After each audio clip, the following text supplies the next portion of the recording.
to the flag of the United States of America and to the republic for which it stands, one nation under God, indivisible, with liberty and justice for all.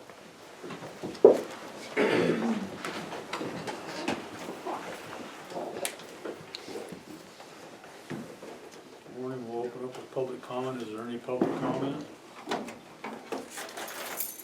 Tim?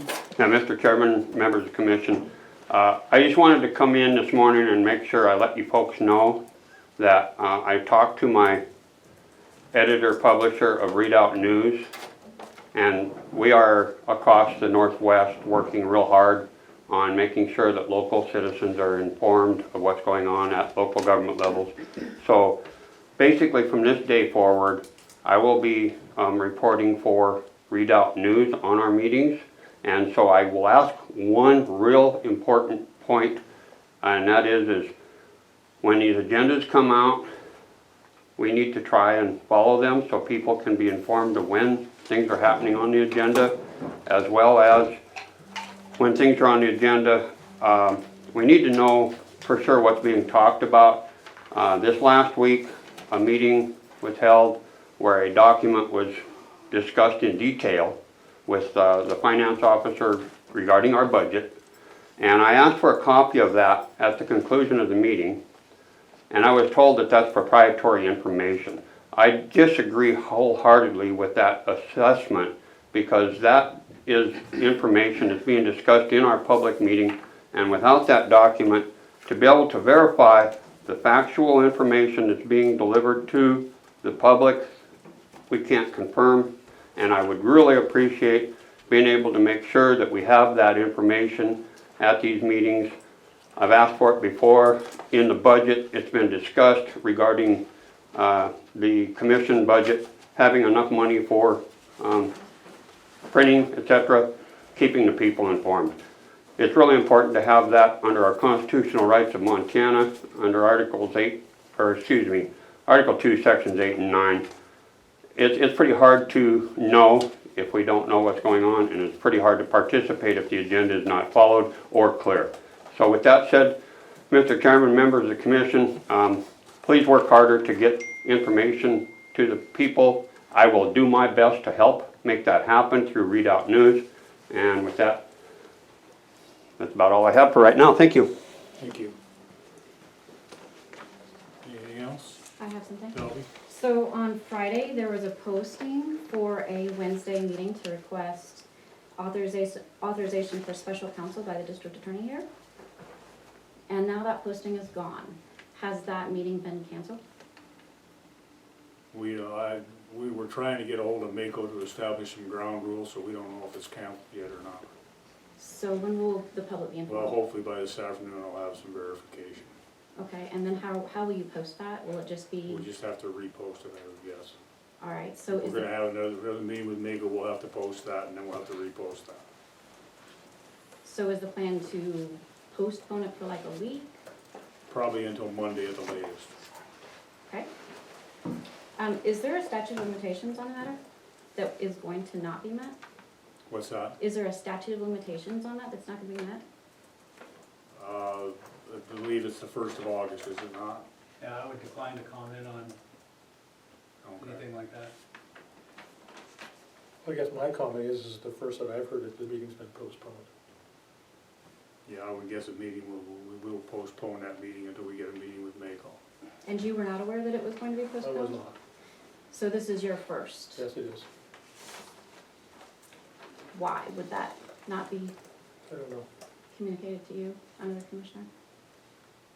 Okay. Yes, Tim. As a follow-up on that, Mr. Chairman, the email system that is giving us, the citizens, the agenda as it comes out, normally that's hitting now on Thursday, so that's good.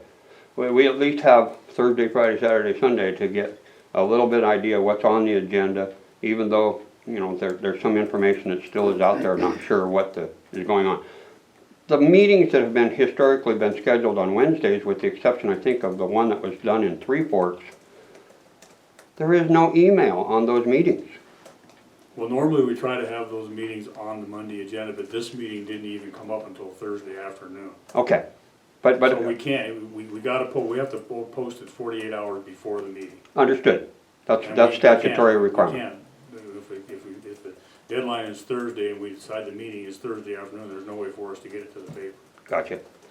But there has been meetings on Wednesdays that just don't have the notification that we were hoping to be able to have. Okay, well, Thank you. most of the time we try to put the Monday and Wednesday together. Understood, thank you. Yes, Debbie? Following up on that, I understand with the newspaper deadlines, but, and I'm on that email list for today's meetings. Is there a way when there is a Wednesday meeting to get an email on Friday or Thursday afternoon Or even Monday. or even Monday? That's basically where I I And am. that's 48 hours notice. Thank you. Yeah. Because the Thursday emails are great about today's, Monday's meetings. But I don't know why we're not getting those emails for a Wednesday or Thursday meeting. I don't know if this one was addressed to be emailed on Thursday or not. And I'm still back on. So Sorry. I am aware that the statute of limitations is August 31st. August 1st. That's next, we'll have 3 days next week, Monday, Tuesday, Wednesday, to get that scheduled. We only have until Well, if we're gonna have it, we're gonna have it on Monday, Monday this coming. because that's basically when we're gonna have to have it done by. Okay. Then that's when we should expect it. Yes. Okay. And that may, depending on when we can have with the meeting with Mako, that may have to be a revised agenda. So we'll try to make sure everybody gets it. So when did you speak to Mako? Because the last I heard, Mako had already responded. Is I it talked just to that- Mako Wednesday, Thursday, and Friday, And nothing was and I resolved? haven't got a call back from him yet today. I called him this morning. Okay. Any other public comment? Yes. I don't really have a public comment, but I just wanted to insert before you go on. The certificate of survey review wasn't on the agenda, and Nicole said that we would probably just do it at 10 as normal. Yeah, we can do it now. Is there any other public comment? Okay, let's go I ahead. just have a question. Corey. Tim, what was the document you asked for last week? I wasn't clear on that. You said you asked for a document last week? Wasn't it the- Yes, at the meeting, the commission had a document that they were going line by line. It dealt a lot with PILT. There were some highlighted points of interest that the commission was discussing. And to my knowledge, it was a one-page sheet, but it could have been a couple. But it was in regarding to spending of PILT funds as well as new requests for PILT funds, from what I have in my notes and what I did recover on the video. Audio, again, has been a challenge, but that was on the table, and it was presented in the segment of the agenda and discussed.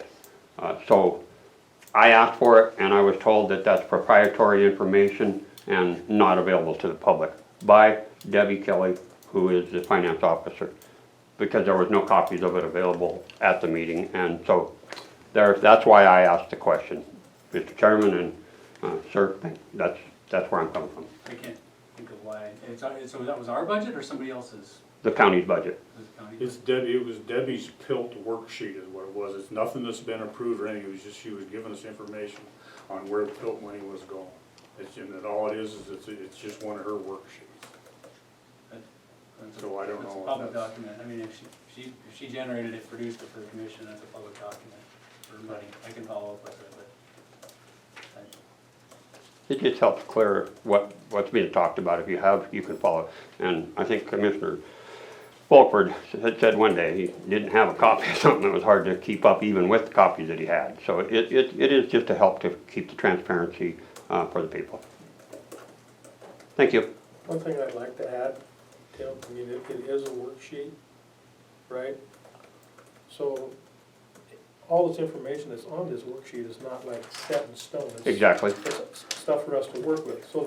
Understood. So the concern is, you put that information out there, everybody gets the wrong information, because it is just a worksheet that probably will change the next day.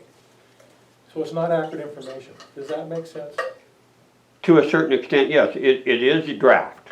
And I totally understand the draft document. We go through that with the legislature all the time. It goes through the process for 90 days in a working document that moves forward. And it's really no different here at the local government under the statutory requirements for us to have the right to know what's being talked about. And so therefore, yes, it is very important for me to say, this is draft, this is not final. But if I don't even know what's on the document, it's hard for me to even say that, as a citizen, as a journalist reporter. So I'm trying to work with you folks the best of my ability so that I can make sure that I don't get myself sideways with you. I'm not looking for a fight, I'm looking for the right information so that we can share that with the people ahead of chance, because there's nothing worse than coming in and finding about something going on once the final decision is made. That does not provide public participation. Okay, I'm so sorry, this is probably my last question about this. Is it ethical or normal practice for something on the agenda or an agenda that was scheduled to be postponed without the knowledge of all three commissioners? Is it ethical? It's up to the discretion of the chair. Okay, is it normal practice for this commission to do that? Not really. Okay. Bernadette, do you want any other public comment? Bernadette, you want to go ahead with your COS?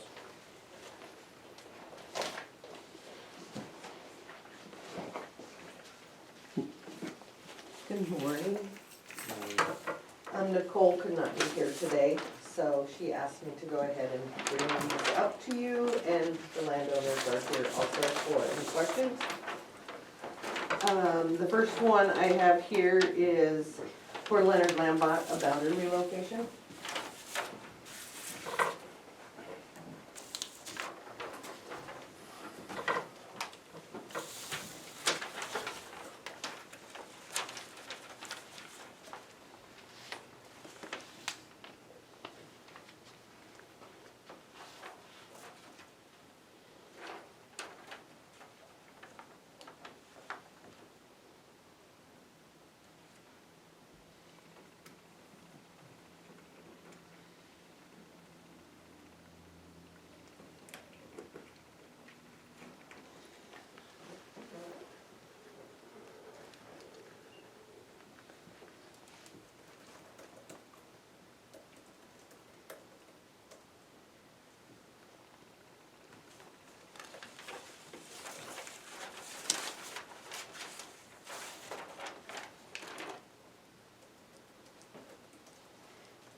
Dad, so this is, excuse me, this is just moving this line and this line to these two, correct? Right, it was And to a that's for whole pivoting? 3 acres to the house, but all the pivot was not on the agricultural tract. Okay, that makes sense. I don't have any issues. Is there a motion to approve? I'll move that we support this boundary relocation as presented for Mr. Leonard Lambert. No, second. Motion's been made, a second to support the boundary relocation for Leonard Lambert. Any further discussion? A real quick question for clarification. What part of the county is this in? Lower Ray Creek Road. Lower Ray Creek Road? Yep. Okay, thank The old you. Swenson place. Gotcha, thank you. Mike, I think it's important to point out, it is here on the agenda. Oh, okay.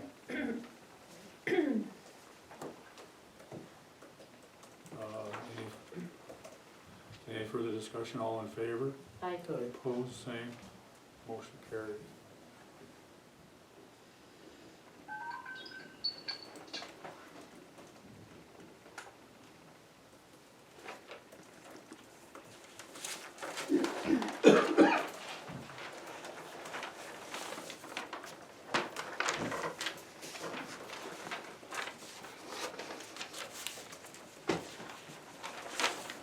Have another boundary relocation for John and Mary Heineman.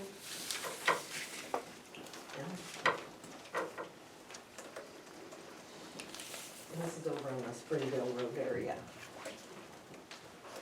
That looks familiar.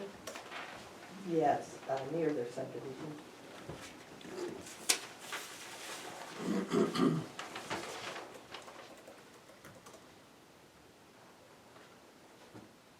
And they own both the little lot and the big lot where the Yes, yes.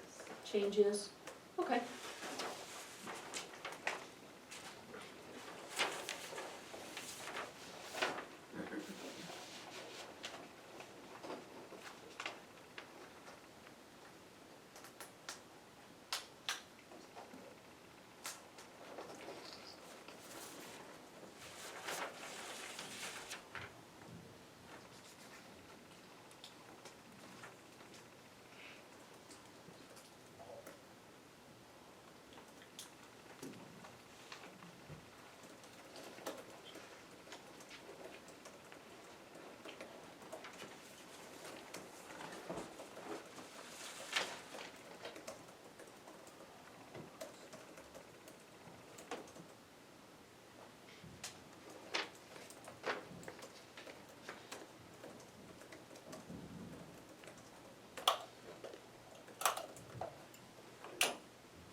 Hey, Bert, can I ask, Yes. is there still this small portion left of this other, why isn't this a straight line through here? I don't understand. Instead of taking this and just bumping it back up to here, that leaves this small little piece on this piece of property? Is there a reason why that was? It was to add it to, that 20 acres. But the rest of it you added to this lot, though? No, nothing was added. That was added to the 20 acres up high.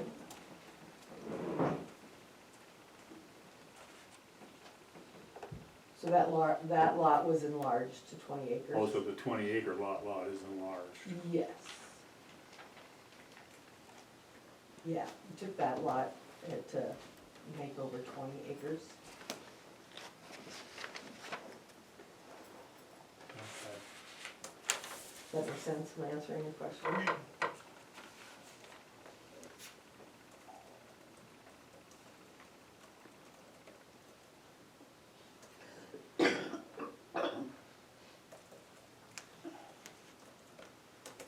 And this lot 8 is not to be subdivided, is that what this says? That's what they had intended, she's here, that they were considering putting a covenant on it for no further divisions.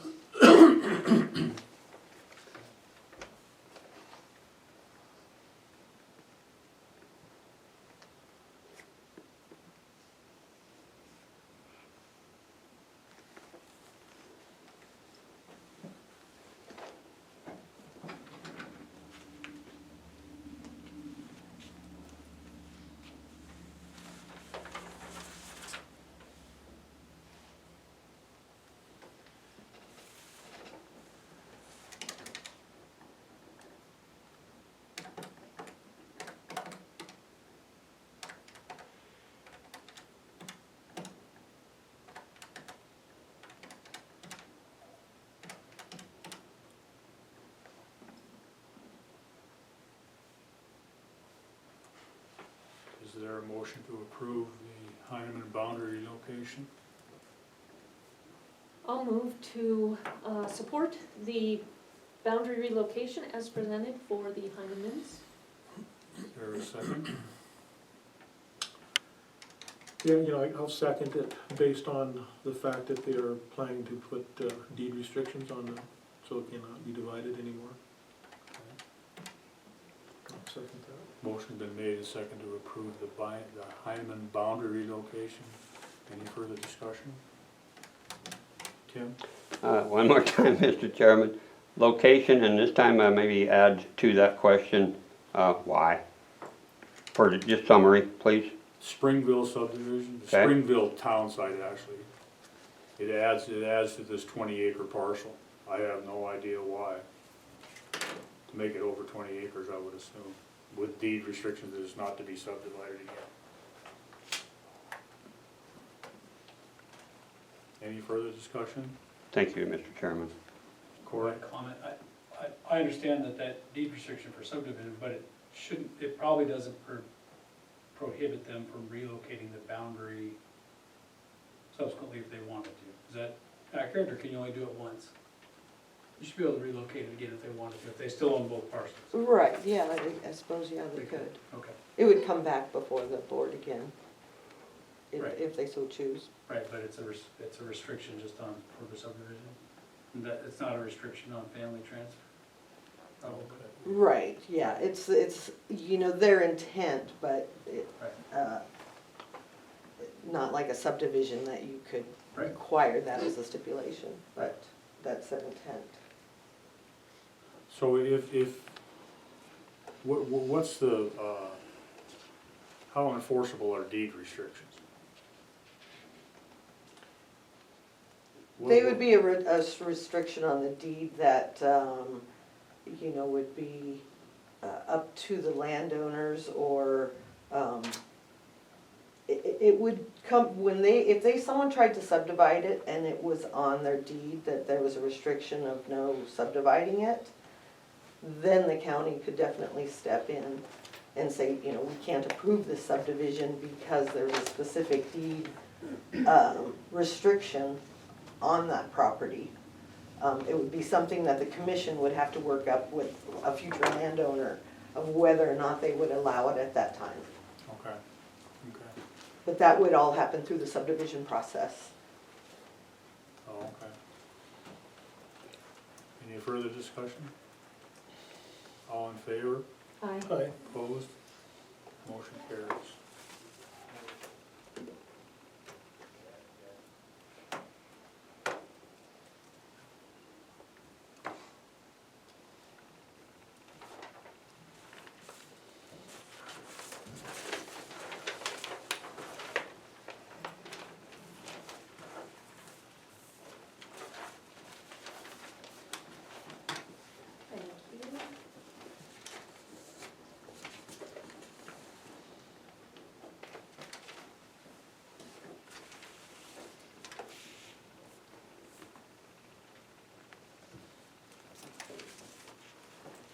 Thank you. You're welcome. Thank you, Brenda. Thank you. Thank you.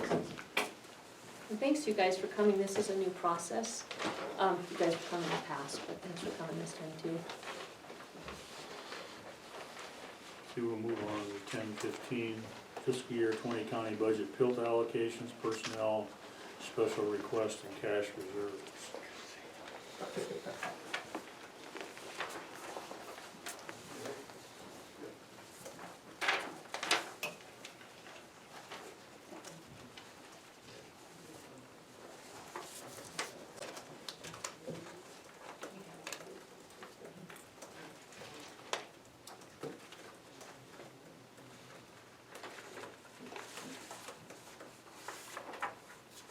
So the only difference that we have on this sheet last week is the solid waste assistance to be determined on a Board of Investments loan, so. Yeah, the only thing with that is we don't have it yet, so I think it's likely we could, but without having it yet, it's hard to plan that way, so it probably should be a contingency.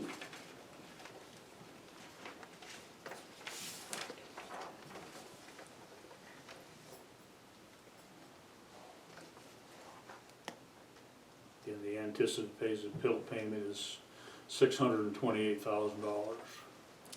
And I read Debbie's email that she said because we don't know what that is, we actually, no, she is correct, I think she's smart there. I was gonna say we know what it is, but we just got notice of what it is for 2019.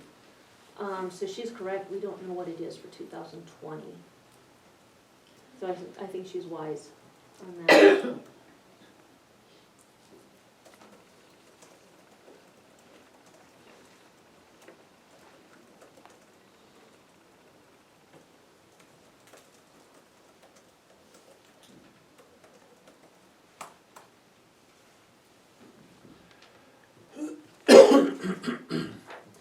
So as a starter, I think I'd feel good about what we talked about in the working meeting on these, unless you guys have any more questions or concerns. Did we discuss on the first line item there, the economic development, that we were gonna move that down to the Wheatland turn lane?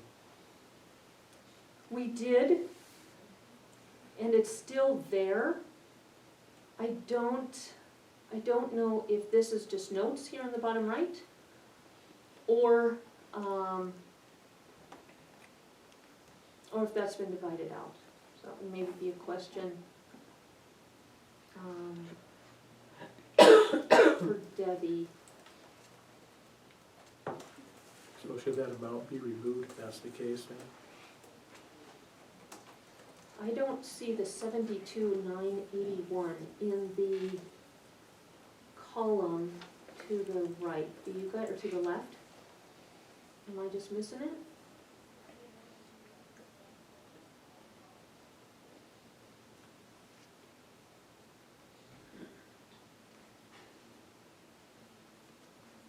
We were gonna take that money that was coming out of that turn lane was money that was paid back to PILT. So the 72,981 is what she's got left right now, so we're taking another 25 out, so that's coming out of PILT, but it's because money was put back into PILT from Yeah. economic development. Yeah, so I think Darrell might be right. I think this might be a duplicate entry here that should just be removed from here and then just use this one here. I don't see any other duplicates, do you guys?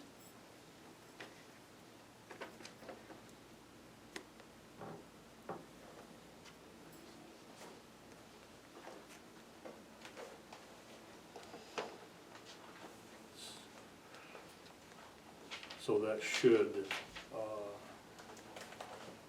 increase our estimated balance then, by Yes. 25. Yep. Right. Mhm.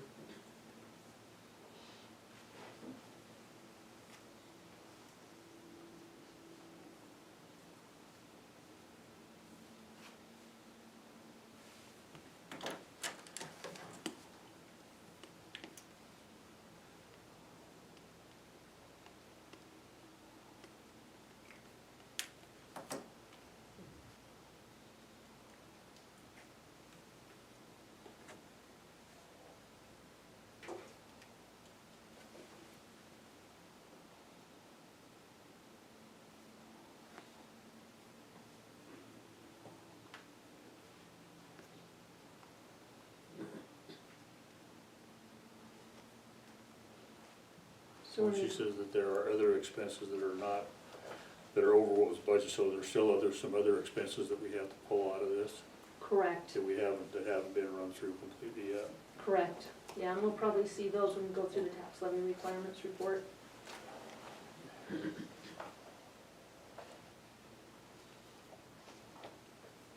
For now, are you guys good if I make a motion to adopt the expenditures, PILT expenditures on the left-hand side of this worksheet?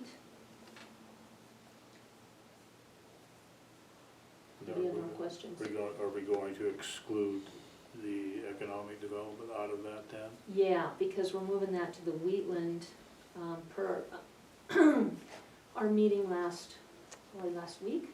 So yeah, that's not included in this vote.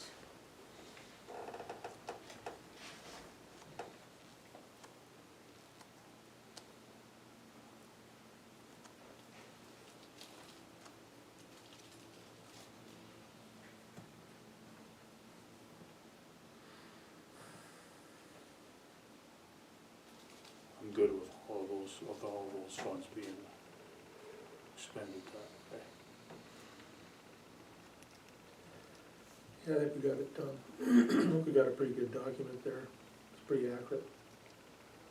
So, yeah, I would second that motion with removal of the economic development.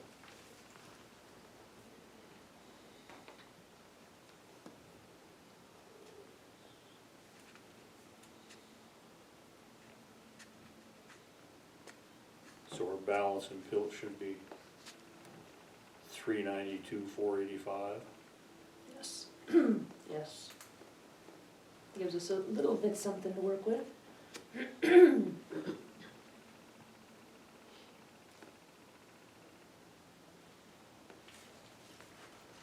Okay, yes, Tim, Just I real- can get you a copy of this after the meeting. Okay, thank you. And I just, my question, Mr. Chairman, is this final that you're adopting today is a result of the working meeting that you guys had last week, getting closer to the finalization of the Yeah. budget, correct? Yeah. Okay, that brings me back to my question and why I asked the question, which was, if there's some things on that spending of expenditures of that fund, which is tax dollars, it's hard to let the people know in advance. Now, today it's final, which people have not known anything about that in Well, detail. today it- It's hard to follow. It's not final until the final budget is drafted. Okay, we still got more This is time there, but basically- I understand that, but it's, again, it's getting the information so that we can share it. Thank you. I have a question. Yes, Is the Veris litigation included in that action? yes, it is. It's listed under the litigation fund. We eliminated Barris from the fund because we don't want his name on anything anymore. Well, I have to say his name in court all the time. I mean, that's what the case is called, so I don't know if it matters. But I just want to ensure that that money's restricted to just that case. I mean, Yeah. that's how we pay it, so, 100,000 we get. right.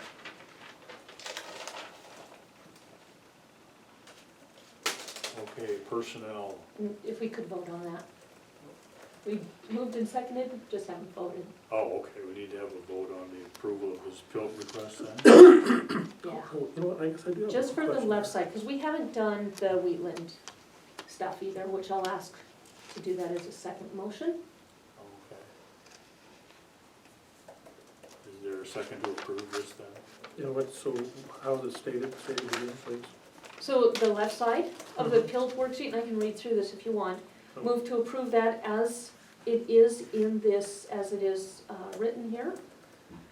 So that would be for the health department, $12,000, and that is to match their grants. Liability insurance has already been decided, that's in the list. Food pantry, tree board and CASA for $6,000, as has been done for many years. Veterans and indigent burial, veterans burial at $8,000, indigent at $4,000, juvenile transport at $10,000. Public safety vehicle CIP at $20,000, 3-year donation to, or 3rd year donation to public safety for the 43-8 Memorial Fund at $50,000. Centers for Mental Health, that's our dues, and it's $5,000. That may need to be upped a little bit. Personnel with we staff, that's $15,550. Repayment of intercap loan proceeds, that's $3,000. Debt, Department of Interior, BLM Limestone Tower lease site, $2,500, that is reimbursed. Litigation fund, that's $100. New voter machines as required by the Secretary of State, that's $11,500. Solid waste we need to work on. Building CIP, $20. Ambulance, $15. Library, $10. Legal fund, that's $100. Communication fund, that's $17. And then the motion is to approve those for PILT allocation at this time. I'll second the motion. Is there any further discussion? I do have one question. The new voter machines required, is this 11.5, is that our half, or do we get reimbursed half of that? I think that's our half and we'll get reimbursed. I think the total is 34, but I'm just Okay, shooting off the top of my head, so I could be a little off on that.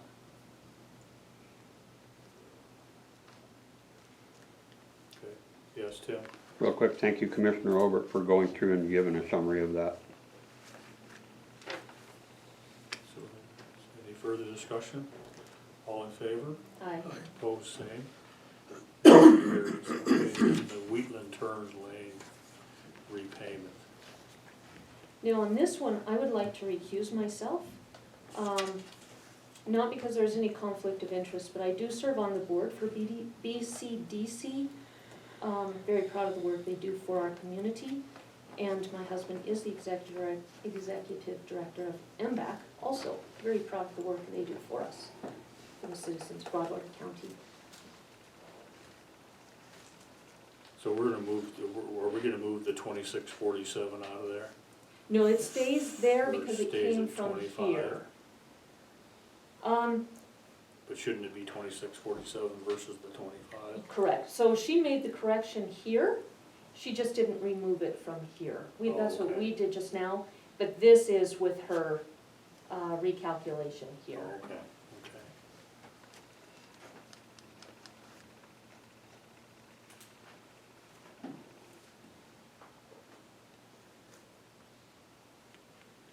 So is there a motion to move the money for economic development, MBAC dues, and BCDC membership out of the weekly turn lanes to pay for that? I will second that motion. Motion been made and seconded to move $26,047 out of the Wheatland turn lanes to pay for the economic development, MBAC dues, and the BCDC membership. All in favor? Aye. Opposed? Motion And carries. I'm abstaining. And Laura abstained. Okay. So did that motion include the community development planning to make their budget whole $3,887? No, just included the 26. Okay, I would move that we do the same with community development planning to make the budget whole, in the total at this time of $3,887. Okay, is there a second? Hold on just a second, let me look at something. And that comes out of that turn lane fund? Yes, out of the Wheatland turn lanes. Thank you.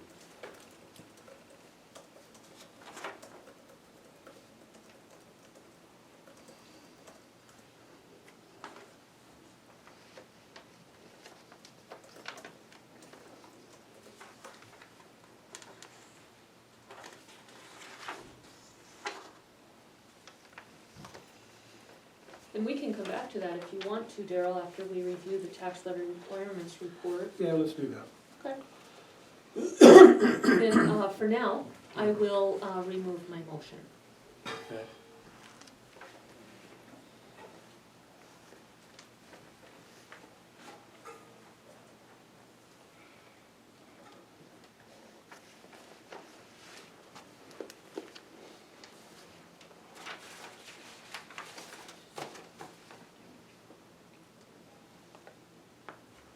Okay, the cash reserves, where do we have those?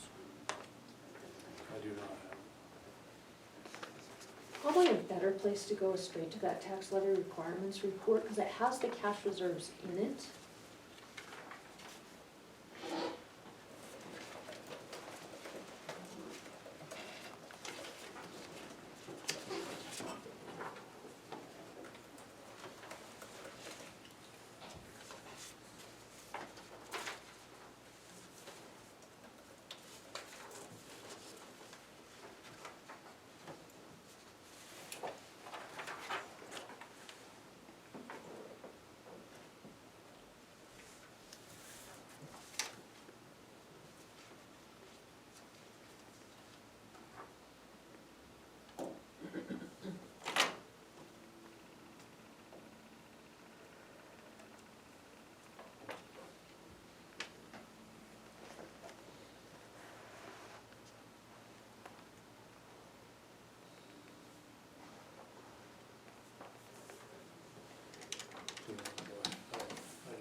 Oh, I can share mine. So, first thing on it is the top left, so column 10, you have the value of a mill, 16,047, that was the value last year. And there's a newspaper article we were sent by Bill Jarocki that said that we could expect 15% increase to that. However, because of 1510-420 MCA, what that says is we're only allowed to grow for existing properties by 0.5% of the last 3 years' inflationary rate. So, that rate, I think, is close to 0.5, and I don't remember what it is. Anyway, so it was 1%. So we had said before getting that article that we would plan on a 3% increase.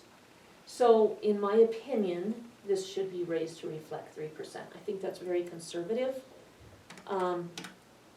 It would be an increase of $4.81 per mil. So that should be 16,500-ish. And then that would change everything in column 6. But for our discussion today, we can just work with what we have here. So road mills, they get a different number of mills than the rest of us. And the mosquito mills, that's also a different value, and that's what that reflects. So just starting at general fund, so what this is, the first column is what is submitted for the expenditure budget. The second column is your cash reserves. So that's the cash report that we have with the date certain. And then column 3 is those two added together. So that's all your expenses from these two is column 3. Column 4, you'll notice, is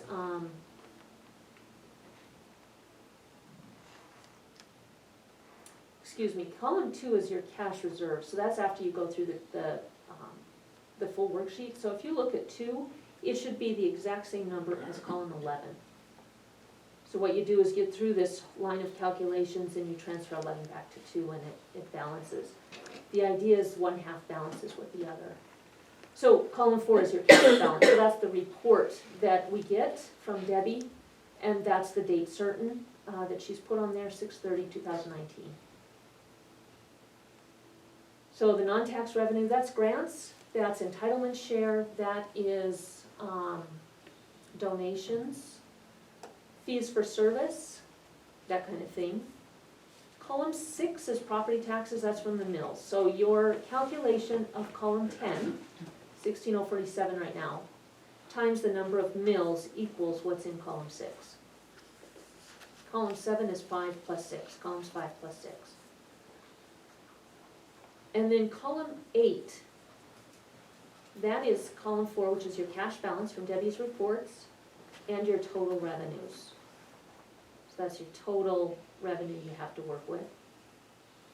Column 9 is your property tax revenues divided by your mill value to give you your number of mills. And then 11 again should equal 2, and that is your cash balance from Debbie minus your expenditure budget plus the total revenues. And then from there, through calculation, you come up with how much you have in reserves, and that's the last column on the right. The law says you can have 33% and no more. So anything that's above 33%, what we do is we move that excess into a CIP. So that whatever that department is, they can save up for equipment, printers, computers, that kind of thing, vehicles. So general fund is at 14. It's actually not that bad. We've been trying to move that one up, and I think it was 4 last year. So that's really quite a nice recovery. We need to keep going in the same direction. Road is 0.45, so we'll be putting 12% of that into a CIP. The law does not allow money that goes to roads to go to anything else. So we can't, even if we wanted to, we couldn't take that money and put it anywhere else. That is road money, period. That's it. Weed, same story, 44%, so we have 11. We put into a CIP, and that's one of the reasons they have such a healthy CIP is very good money management through the years. Is some of this based on what projected revenues were by the department head though too? Mhm. Yep, that would be column, that would be columns 5 and 6, Mhm. depending on what the source is of that revenue, projected revenue.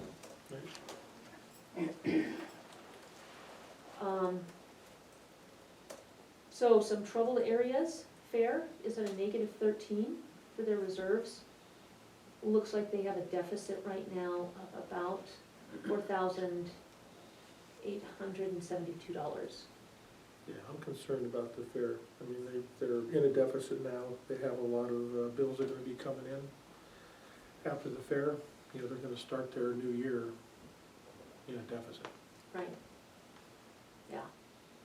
That's one we need to work on. We need to figure out, we need to look at their budget revenue, their budget expenditure, figure out if there's discrepancies. There should be vacancy savings there because we have not had a fair manager. Do we have that? Is that, has it not been realized? Where does that stand? So there's a lot of questions we need to drill into for fair. This is one of the most important documents we have for the budget because it puts everything in front of us so we know where to look for the problem areas.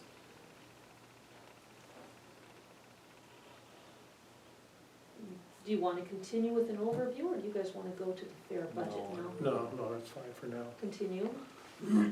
Okay, the ambulance also has a negative, no, I'm sorry, airport has a positive, so we'll be putting about 11% of their budget into their CIP, that's normal, we do it every year. So Daryl, that money that we're going to transfer to Livingston, Yeah.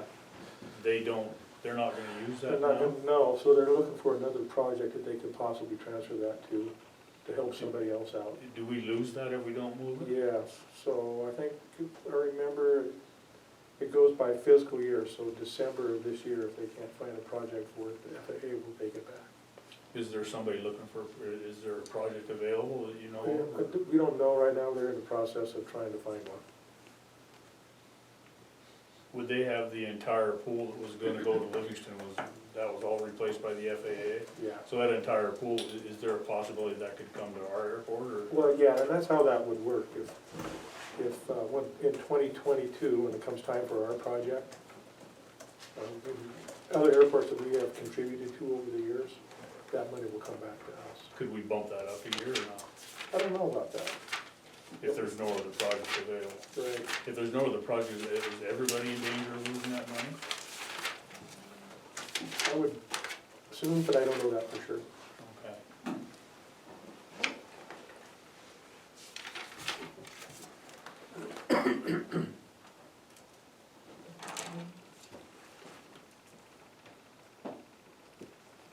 So Bill Berkland, he's our engineer for the airport. He is brilliant, and he's absolutely dedicated. He's been really strong and ally for us. So it would be my assumption, and you've worked with them too, Daryl, I imagine you two go way back. But I would imagine he's very focused on finding this so that he knows how important it is. District Court is at 17% to the positive. I think that is absolutely fantastic. From where we started, this has, I don't know what more to say about Val, and she is absolutely brilliant and fantastic. This is impressive. Also, she has a separate fund called District Court, and this one is for commitments, set up per MCA. If you look at that last number, it's 1.18. So we can only have 33%. I believe that applies to this fund too. That'd be a question for Debbie. But that is money we can put into a CIP that she can hold for future needs. Okay.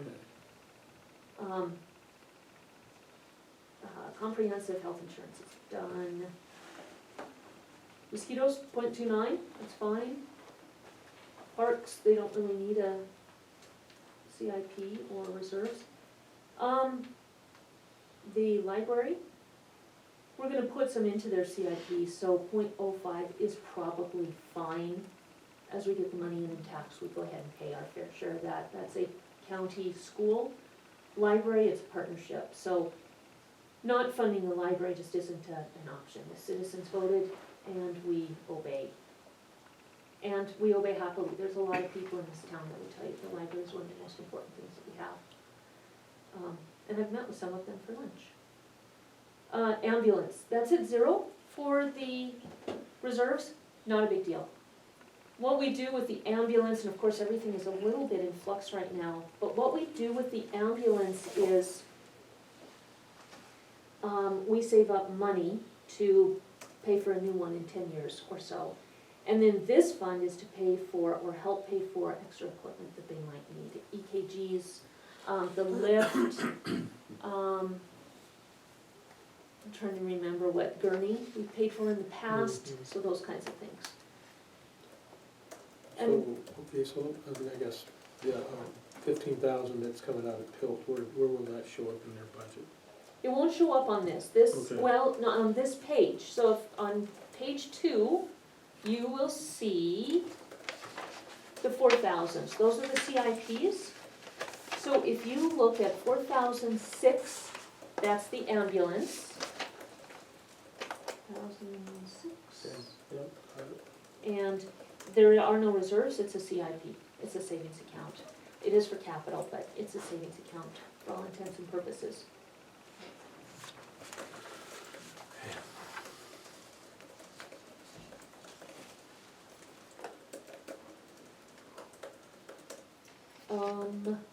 Planning and addressing.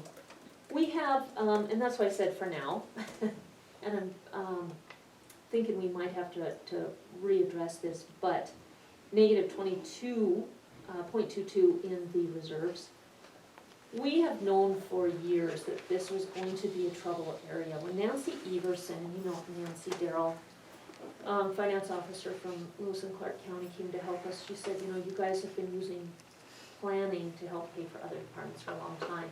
At some point, you're gonna have to start putting money back into planning, because that's not sustainable. And she was right, this was from years and years and years ago.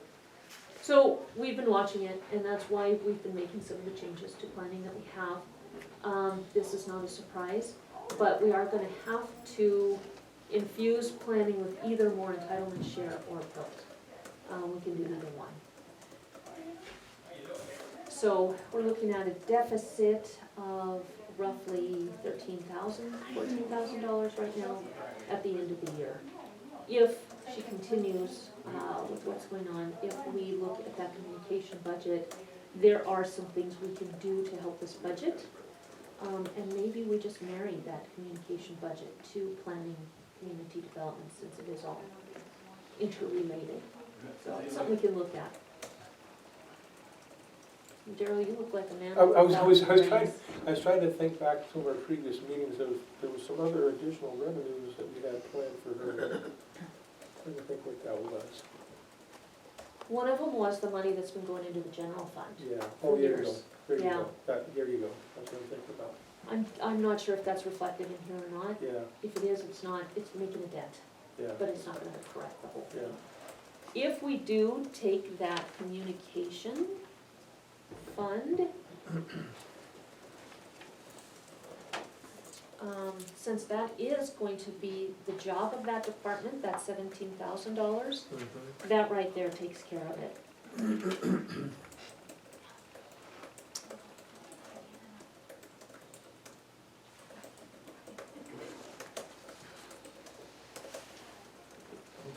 That won't be the full answer, but it would take care of it for this year, and it would give us a working foundation to figure out where we need to go on that.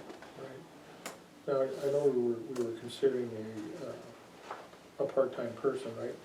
Be shared between Yeah. planning and sanitarian. Yes. And I still think we have to do that, the reason being, when you have a one-person office, and that one person is out in the field, how do you communicate with the public and get them the basics that they need? So having that shared position, I think, is important. I also think it can be a money saver long run. She's interested in going to 32 hours. I don't think until we get somebody acclimated that that's a possibility. But if we do get somebody in that can take on some of those duties that she does, we could have somebody at a lower pay picking up some of those duties. So that's where the stipends would come in.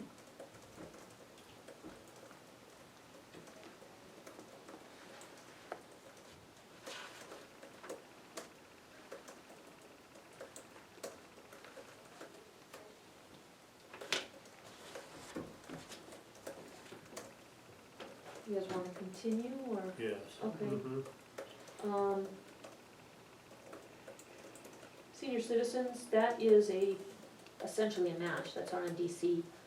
And if there's any extra, I think we might be still missing one final payment. If there's any extra, it looks like we might have some for their CIP. That's important to help pay for stoves, dishwashers, tables, chairs, paint, repair to the roof, repair to the shed, repair to the siding, repair to the heating system, repair to the floor. And I think we also have that coming up. The dishwasher. Yeah. Right. Just replace the dishwasher. Right. Okay. Extension, we do have a plan for that, if we're able to do it. If we lose mills, we're gonna have to look at another plan, but we talked about adding 0.5 mil. That hasn't been done yet, so that would change those numbers at this point. We do show a very small negative, $98, no reserves.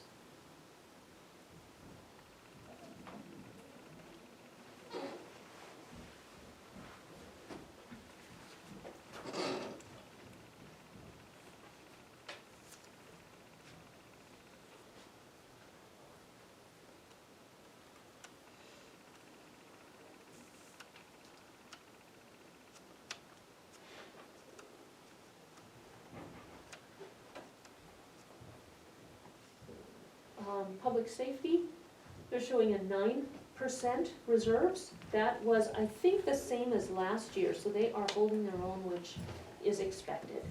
There's a $2.25 million budget, and to have 9% reserves is pretty good. We just need to keep that going up, keep working on that. And that's where Bill Jeroke's lessons, I think, are invaluable. Juvenile transport, we fund that from PILT. We are expecting a reimbursement there, hopefully. Inmate morale and welfare, that's a new fund, and that was created at the requirement of the auditor this year. There is 1%, or I guess 100% is how you read that. 33% is allowed, so we'll be able to put about 66% of that into a CIP. So that was my question, what kind of CIP would that be for that fund? Is that their telephone and their kiosks and all that stuff? Right, so if any of those needed repair, I would also think that since it's the detention center, that could also make general repairs to the detention center. Perhaps help with detention vehicle, that kind of thing. It's for capital, and it's for inmate morale and welfare. It'd be something to run past Debbie, but those would be my first guesses. I don't know about, I mean, Brandon, maybe you can help me. Don't the inmates contribute partially to this fund, or? I'm not sure. That's all funding derived from the inmates using the phone and commissary. Right. That cannot be used on anything outside of, like we used to buy the TVs in their pods, rec room equipment, things like that. You can't purchase vehicles or anything like that with it. It's very, very limited. Sure, but have to kind of stay with those things you just Yeah, mentioned. we use it, we bought bedding, clothing. Right, okay. You know, a few games in the pods when those get wore out. Whatever benefits the inmates. Yeah, it has to benefit them Yep. directly for their welfare. That's how I understand. Okay. Well, that's great, because that means that money isn't coming out of another fund to take care of those things, so that money can be used for other things. So is there a, since that thing has 100% in there, Mm-hmm. in cash reserves, does that mean that we have to do something with that money, or? Yeah. We don't have to spend it. We cannot leave it in the fund, though. It cannot have more than 33%. reserves, extra money, unbudgeted. So that's why we're able to put it into a CIP and to help pay for TVs, phones, games, that kind of thing. Those are capital expenditures for the welfare and morale of inmates. Okay. So we're not gonna get in trouble with the auditors if we got excess money in that account? No, in fact, we will get in trouble with the auditors if we leave the excess money in the account. So we have to move it into the CIP? Correct. And then the CIP is available for them to use? Correct, Okay. yes. Okay. Yeah. And what we'll need to do is instruct Debbie to create that CIP. So that should be one of our votes today.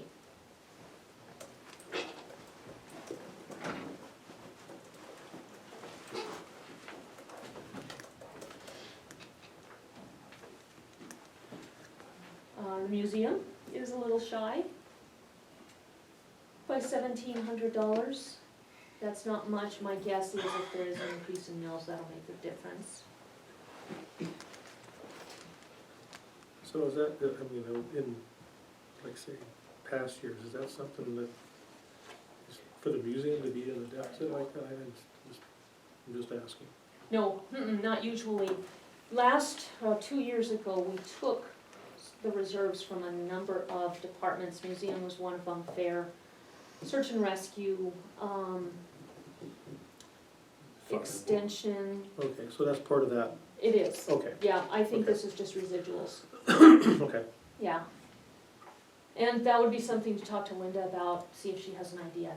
And nobody's seen these yet, so our department heads aren't aware Sure. of some of this. Mhm. So when they look at their expenditures and they look at their revenue and they know they've balanced, until you get all these other pieces included, we really don't know where we sit. Mhm. That's why this is such an important and valuable document. And I will say, this used to be all we got for the budget. We changed that about 10 years ago, because that wasn't the best practice. So, health insurance, employee contribution, and permissive mill levy. Debbie and Michelle will actually do probably a budget amendment, since one's at 17 and one's at 37. Can't have a CIP for those, and so we'll just up one and lower the other. Search and rescue is sitting at 49% reserves. And so some of that will go to their CIP, which will help them pay for either the boat they're looking for or another piece of equipment. Don't need a reserve on litigation. Safety, we don't need a reserve. And I think that's all of them. The rest are grants, and those kind of live by different rules. And then on the next page, the CIPs are also Junk different. vehicle at 55. That one, I believe, we put into our CIP. There was an issue with the legislature where they were gonna try and take some of that back. So we fought that, and we won, and I believe they are beholden to the 33%, so that'll also go to the CIP. That was used last year, I think, to buy a vehicle and a trailer.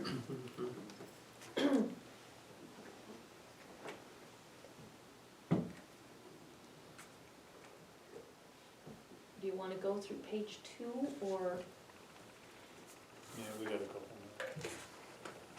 okay.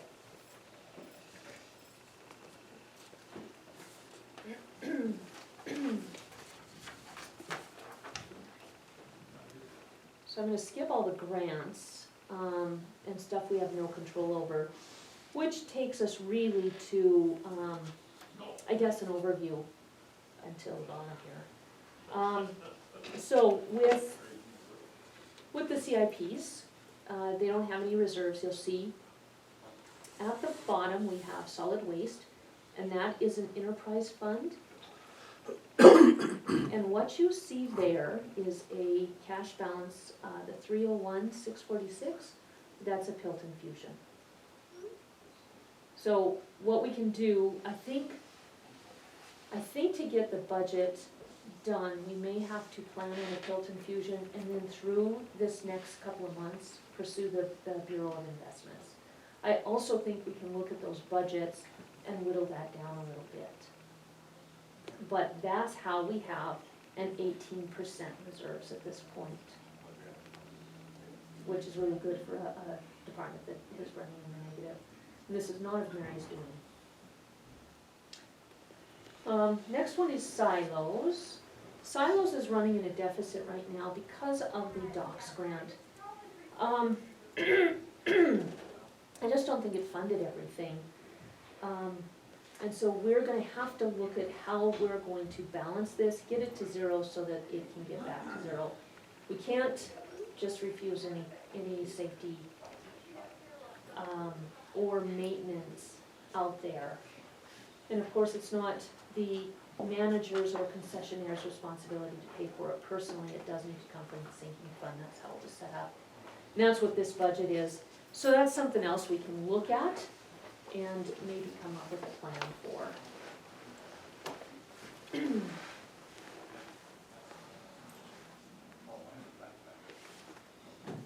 And then the last page is, I think, more of the same. Yeah. So she took all the trust and agency accounts out. These are the ones that we have authority over.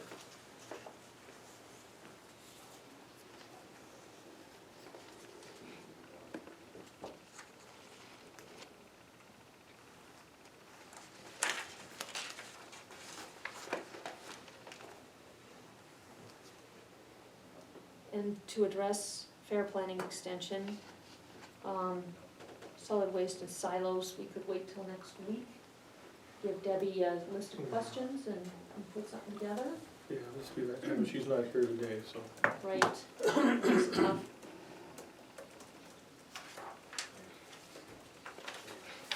One thing I will do though is move to create a CIP for the inmate welfare fund.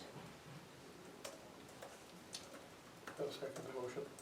Motion been made and seconded to create a CIP for the inmate welfare and moral fund. Is there any further discussion? I have a question. Yes. You know, it's kind of hard to follow all this. I'm wondering if we could get copies of all this that you're going through? Did she emailed this to us, didn't she? Did she? Mhm. Yeah, I'll get you a copy of it for her. And then I have a question for Brandon, I guess. Is this how you would intend to use excess funds from this inmate, whatever you want to call it, now, welfare? Well, I mean, if the fundings have to go somewhere, you know, if it can't be over that percentage, I'm fine with that, so. When is the upgrade gonna happen with the phone system? It's already happened. It's already in place? It's already happened, and this money is from moving that, money over from, the state bank into the county's accounts, which we do, monthly, about roughly transfers now. So the money goes into that account, and then we transfer it over, as we get it, so it's just if it builds up, and it goes to a savings and we still have access to it, and that's fine, so that's what has to be done.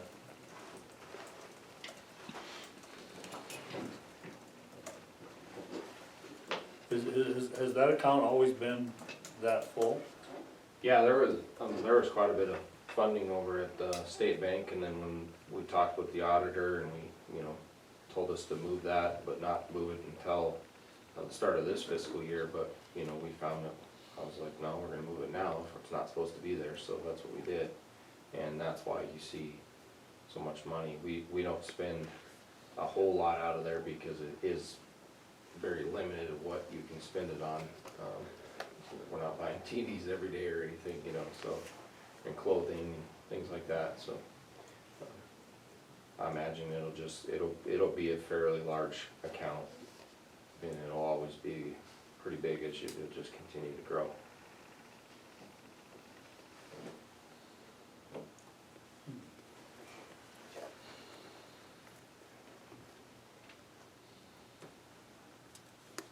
Any further discussion? Have a vote on the motion to create the CIP, all in favor? Aye. Opposed, same, motion carried.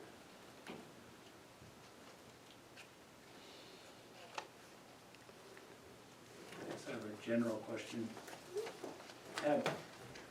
There's been some discussion about the idea of setting the budget on, as last year's mills rather than this year's mills? Because I know some of the revenue you're talking about there is based on an assumption of what we think it's gonna be. We won't know for a while. And it seems to me that if you did that, it would be a very, number one, it'd be a certain number, plus it'd be a pretty conservative approach. And what my guess is that within a year or two, you'd end up having a point where you could both have a lot of predictability with everyone's reserves, as well as very good predictability of what's the COLA gonna be and can we pay for it? Have you guys, what are your thoughts on that? Well, I think that'd be the best, that's the best way to do it, because then even if you go over your budget, you still have it built into it. Right. And then if you don't need to spend it, we can save that money and build up these CIPs where we need them to be at, and our reserves. And then we can also expand some programs if we can hang on to those, you know, if we don't get into a situation where we have to spend our reserves.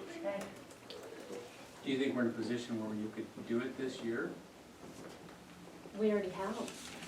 So when we started our conversation, one thing that I pointed out was this column 10, right here that says the mill value is worth 16,047. And so that was last year's value. Yeah. That is what was used to determine column column property tax values, column 6. So we've already done it. This is based off of last year's mill values. Again, pointing out some positives to the budget. General fund has come up to 14% reserves with last year's mill value numbers. I think that's fantastic.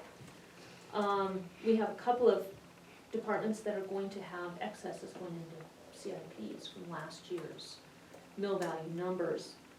One thing, when we do get the increase, then we'll have a stronger idea on the ones that are negative. So fair, extension, library, and the others. Public safety being at 9% with last year's mill value numbers and getting the high number of mills, that's significant. That shows tremendous budgeting on that.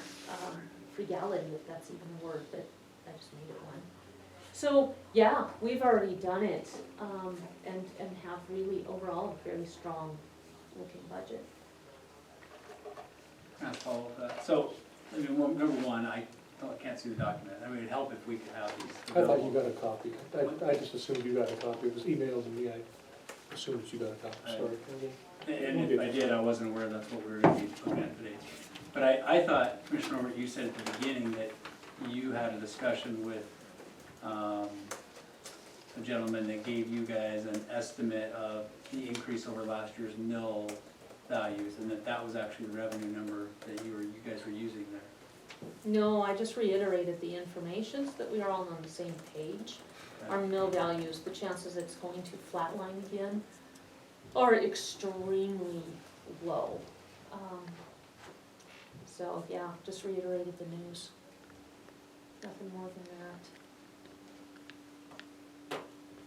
So from his information, our mills will go up $481 per mill. No, that is the very conservative number that Debbie proposed to this commission that we Oh, use. okay. So when she sent out one of her first memos and said, go ahead and plan on a 3% increase, that was that $481 Oh, okay. per mill. Okay. And really with determining inflationary increases of expenses, you really do need to look at some kind of an increase. There is and they were gonna give us a presentation on this, but there's a philosophy that is taught against with accounting, especially governmental accounting, that you do not estimate revenues low and expenditures high. Because what you end up doing is making poor decisions because you're not working with your information accurately. You need to be as accurate as possible, don't undercut yourself, and don't overestimate. And there are some people that will turn in those kinds of budgets, and that's where Debbie and Michelle have both gone to trainings, and they say that's really poor budgeting. So something they work on is trying to make sure we have accurate numbers. And she may have done this because of Bill's presentation, I don't know.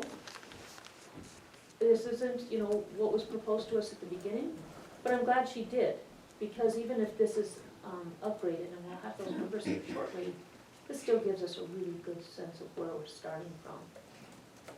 And again, having such a strong budget with last year's mill numbers is really exciting.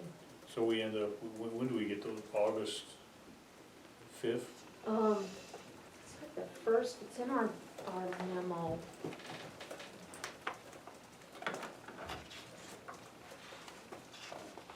It's the beginning of August. It's the Monday after the first Tuesday, or something like that. Yeah, it's expected August 5th, and yeah, it's convoluted wording exactly like that.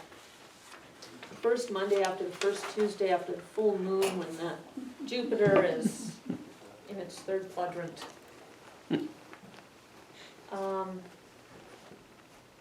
Okay, no, it's simple. First Monday in August or before, and then a countdown starts. We have 30 days to adopt the budget. Last year, they got it to us the Friday before that. We were ready, I think, but you lose 3 days. You know, when you get it on Friday, you lose that Friday, Saturday, Sunday. So, the better prepared we can be, the better for us, the better for everybody.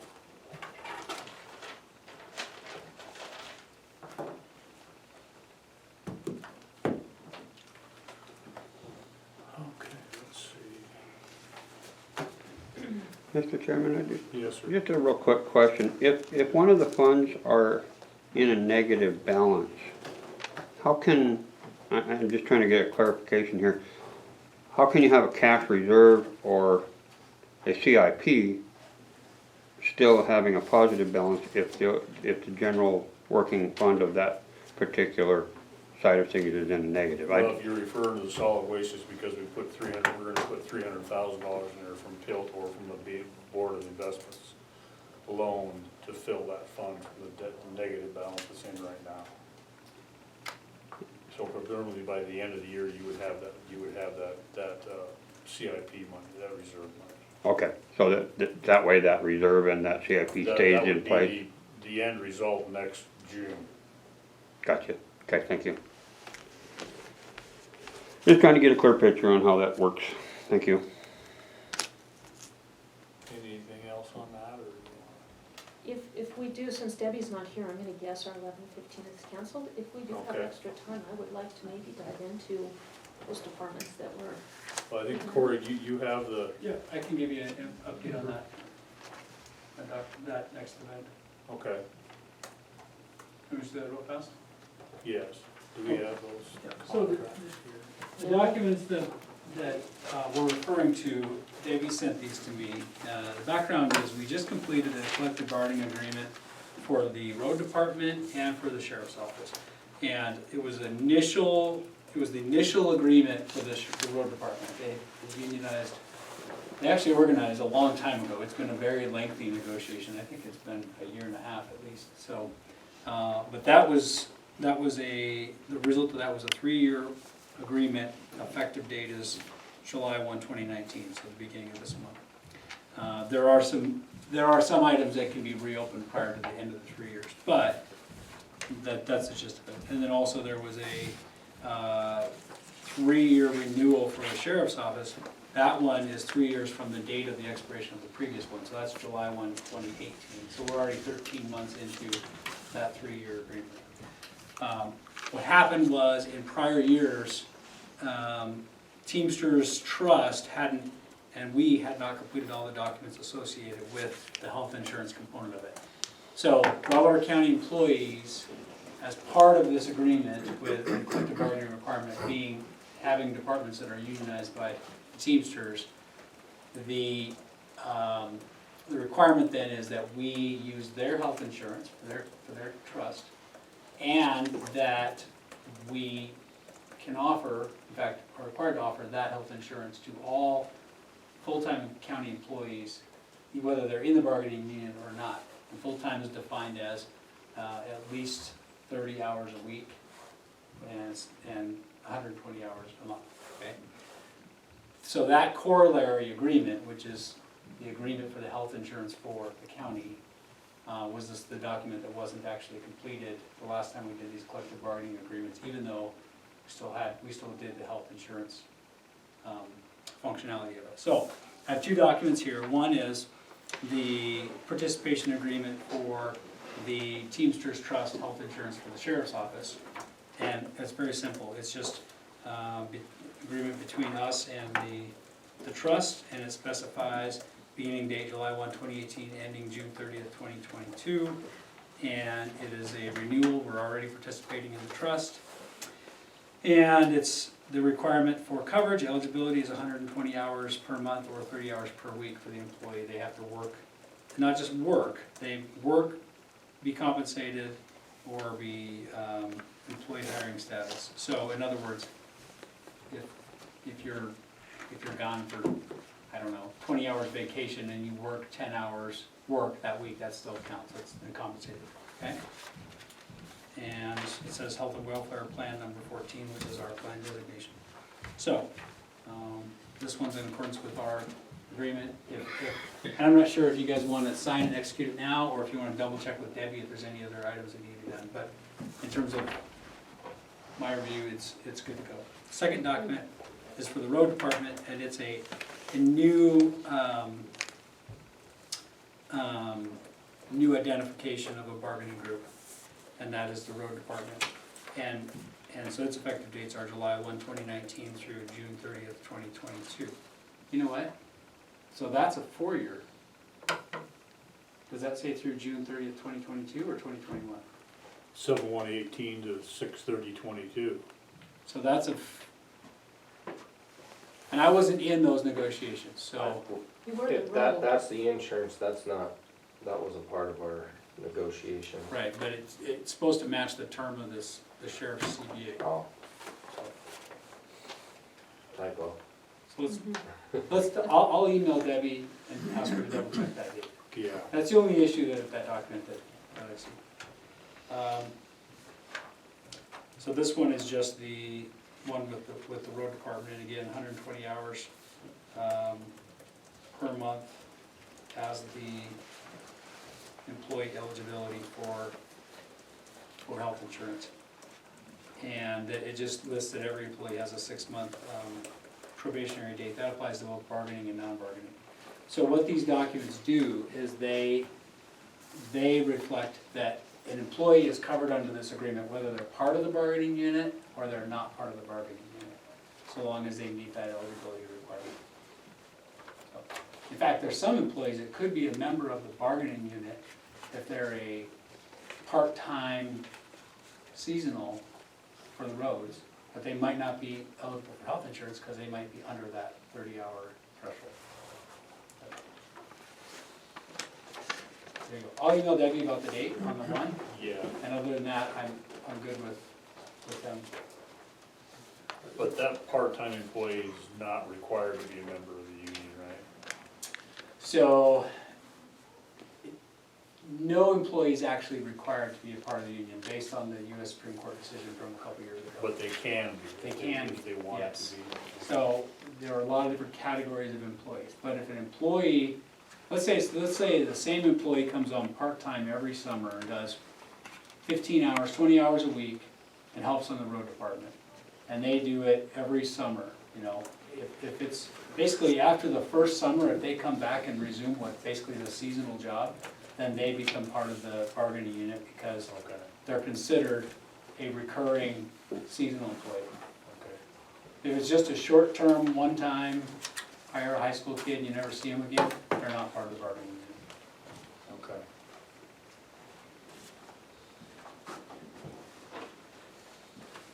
That's all I have. I would like to postpone that vote till we get reflection from Debbie. Does this Okay. answer all her needs and questions regarding payroll and monitoring of the health insurance? And there's still a little bit of a question on the other insurance company that, as far as for some language that needed to be taken care of. And the question came about when is that part-time employees are asked to work overtime, Mhm. and that changes everything. Right, right. I don't know That- where we're at with that. Yeah. One of the things that concerns me is the 120 or 30 a week. That's exactly what you're talking about. Somebody works 32 Right. hours a week, even though they're a part-time employee who does under 120 a month. Debbie it would be a nightmare to be popping people on and off. Right. And I think the other part with that was folks that are still under probationary period, Yeah, yeah, and they took time off, so they didn't meet the hour requirements. yeah. Yeah, Meaning they hadn't built up enough vacation. Correct. So it was uncompensated time. Uncompensated Right. time, exactly. So I don't know if we have that ironed out yet, do we? I don't think we do. I don't either. And that's why I would be real hesitant to just sign anything until Debbie gives it the okay. Right. Yeah. And then, of course, I do not recall, Corey, you were involved in the road negotiations pretty intimately. I don't recall that we did a 4-year contract. I think that is a typo. No, so that one's referring to the, I think that's another thing to clarify, because the 3-year contract would be, with the road, would be from this July 1, that's already passed, through June 30th of 2022. That one, that date reflects going back to July 1 of 2018. And it's possible that they actually wrote it in a way to include continuity, right, from the expiration of sheriff's office through the end date of the road one. Right. But the road one expires June 30th, 2022, with provision that it can be reopened for negotiations a year before that. Which wouldn't affect the health insurance either way.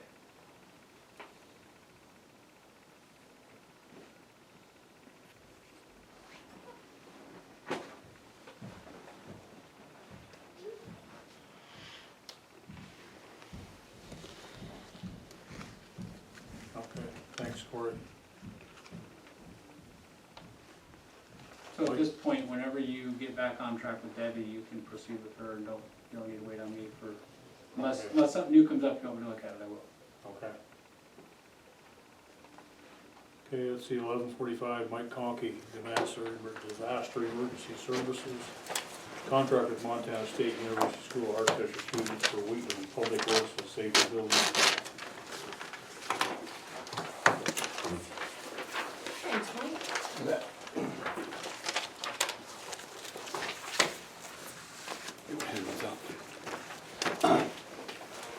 Okay, commissioners, we've talked about this, we had a meeting last Wednesday down there, and we, just the same handout, Same thing, and that's what we're kind of looking at. As you recall, about a year ago, we were interested in something with the ambulance building. And I contacted Montana State University Architecture Department, I knew because I was a graduate of MSU, so like Laura and I, because they had a program for doing outreach to communities. And they sent 2 architectural students over here, and we looked at building an EMS building. I'll show you the product we got for them, from them, and we want to do the same product down at Freeport this is what we got from them. These were 2 architecture students, they were graduate students, and their assignment is to, we were interested in perhaps applying for a USDA, Rural Development Grant loan, and we needed a preliminary architectural feasibility study. And that's what their charge gave us. And they came down here for about 6 weeks, maybe 5 weeks. And we met with them 4 or 5 times, the ambulance crew and I did. And they came up with this proposal. And then what they did is we asked them to go energy efficient, stuff like that. So we got this through a summer program, free of charge, because those 2 students were in a class. Now that class won't recycle until next summer, first part of next summer. But what MSU has offered to us is an opportunity to use their Architecture Community Design Center. Now, this is an email that I forwarded to you from the MSU professor, Johnson. And he talks about giving us an opportunity to use their center. On page 2 here is a little write-up about MSU Architectural School Community Design Center. And on page 3 is the preliminary architectural feasibility requirements study. So, we are in the process of trying to develop something down in three-fourths of Wheatland area for the sheriff's office, kind of like a substation. The rural fire district, which is, everybody, it's on this page here, is the rural fire district. That's separate than the Broadwater County Rural Fire District. That's their own fire district. And that was formed in 1961. They're responsible for providing structural fire protection, wildland fire protection. That district is also the ambulance district. The ambulance and fire department now comes up out of Three Forks, across the river, into Broadwater County to serve that area. They need a fire station. The ambulance would like to park a vehicle in that station. And the sheriff's office needs some type of a substation. And the different criteria I wrote up on this proposal here is the sheriff's office needs, you know, an office, a holding cell, security, evidence room, different things like that. That's on page 1. And then the needs from the fire department and ambulance are on page 2. And then I have some recommendations for site criteria. And we've talked about those before. So the question is now, is if we're going to use MSU architectural students to do something for us, now they want money. Let's see if there's a change, huh? That, see, we got it because it was a free class. That class won't come till next spring. And if no graduate students participate in it, then nobody wants to do the design for us. So this is the model they did for us. It's for an ambulance station, which was 3 bays. The lot site we used was down on North Spruce Street on Broadwater County government property. And it's just free, and we just sat down with those students. They did an excellent job.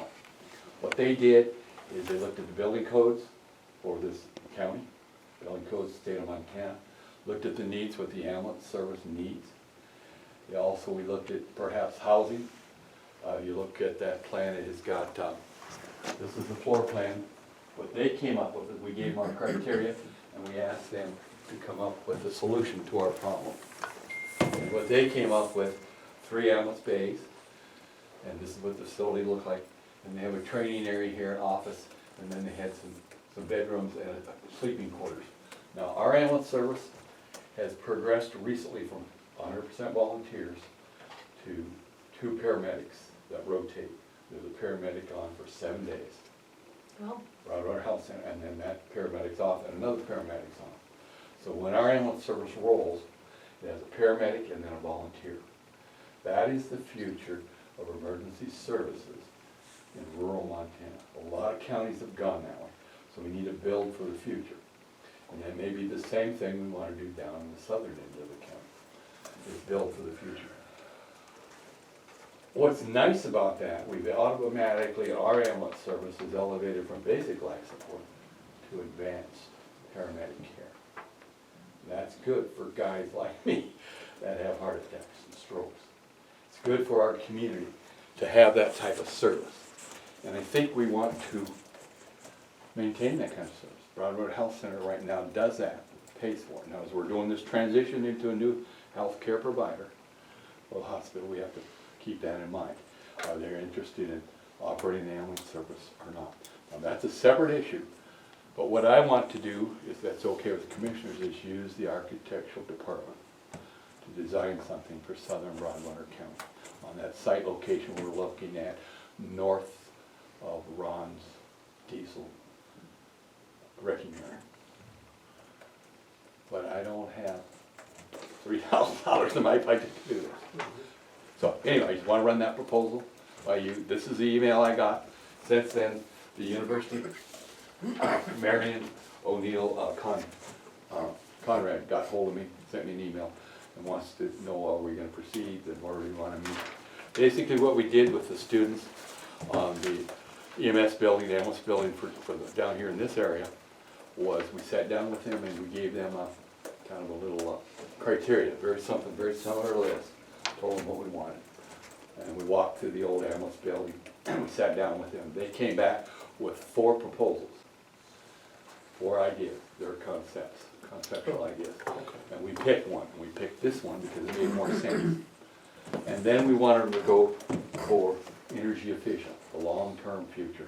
We wanted to design so you can put solar on top of the roof, and the roof would support it. And we want one of those LEEP, Commissioner Delta, what does that mean? It means something to do, I can't remember what the acronym You means. talking lead? Energy efficient stuff, yeah. Energy efficient development. So anyway, that's, I think we want to design for the future. And if that's what the commission wants to do, we'll sit down with the university architectural students and do the same thing. So in your process, if you went through, Mike, everybody had an opportunity to be involved, so. For you, it was just, this building was just the ambulance crew. Just the ambulance crew. What we would do is we'd meet down there with those students. We'd have the sheriff's office involved, Right. ambulance district, fire department, and then the commissioners to see what you want. Okay. And all we need, if we're gonna apply for a USDA rural development grant or any type of a grant, we need a preliminary architectural design. Right. That's what we need. You know, a feasibility study with cost, and just an idea. So we could take this, when we're ready to build, go to an architect, and then we'll design, do the plumbing, electrical, and all that stuff with the contractor, and then build. And I know this proposal's down the road a ways, but that's kind of my job, is look at the future, look down the road. What are our needs, long-term needs for emergency services in our county, both up here in the northern part of the county and then the southern end of the county. And we've got a golden opportunity down there, I think, with the Wheatwood development area. And there's a need, we met with him now.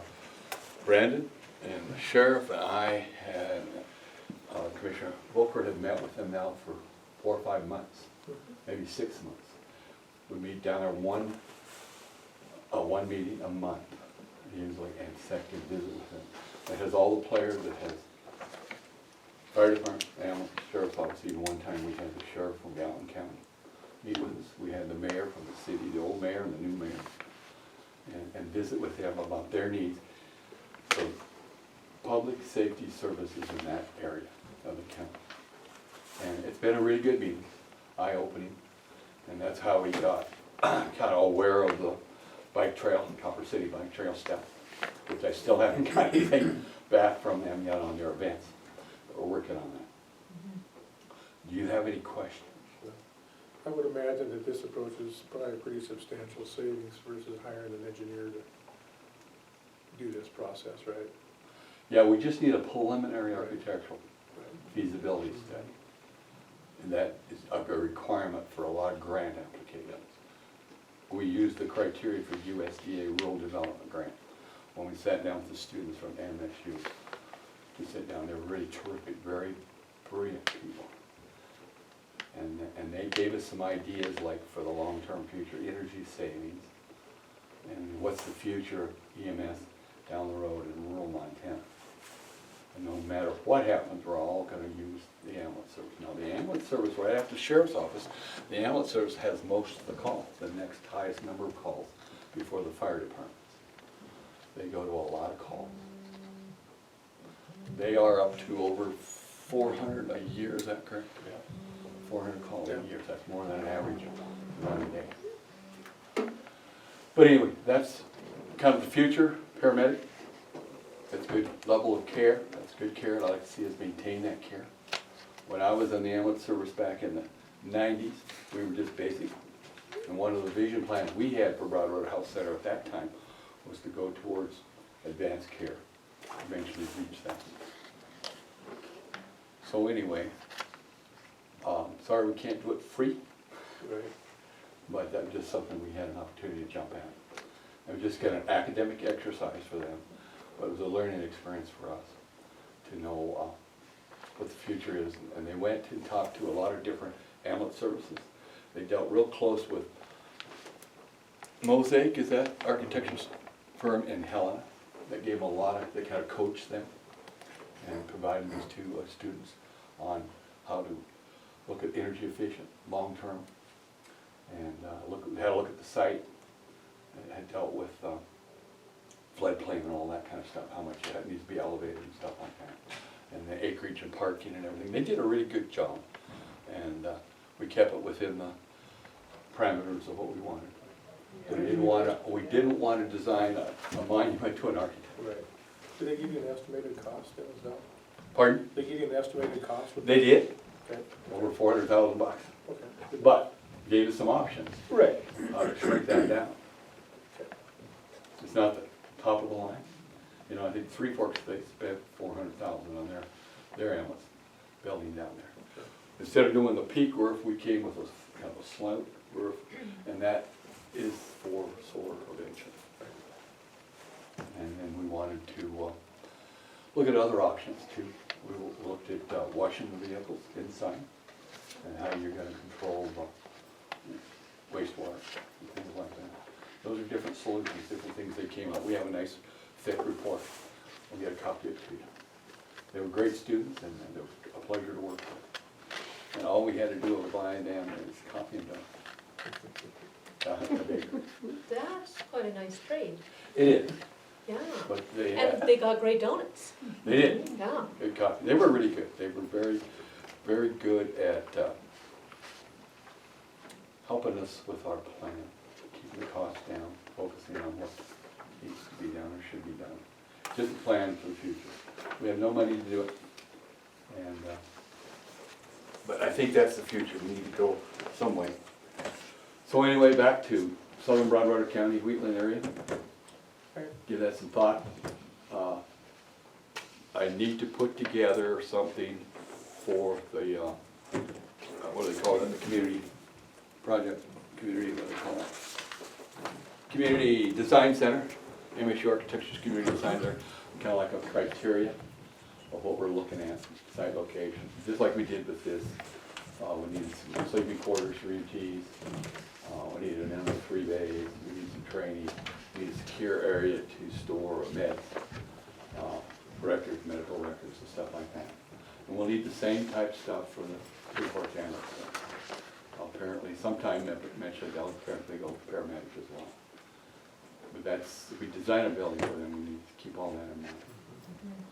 I think they are looking at one bay, and I think the fire department is looking with, they like to drive through, park two vehicles together, door on each side, isn't that what Keith, the fire Right. chief said down We thought at Things like that. least one bay that would be a drive-through bay. Mhm. So- there? So anyway, Okay. the next project is theirs. One of the things for making this decision is we are not paying any money for the TED.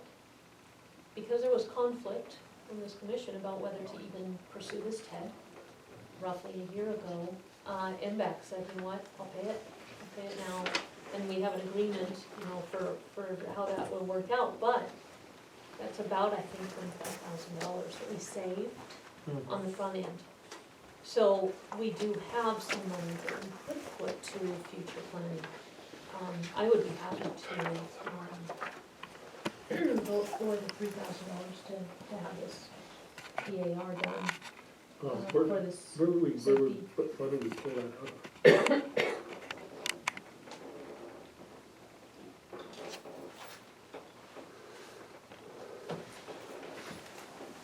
What it would have come out of would be probably the Wheatland turn lanes, because it is economic development. It's called a targeted economic development district, so it's good marriage. That would be my suggestion. If you wanted to look at a fund, we'd have to go through Debbie, Right. but,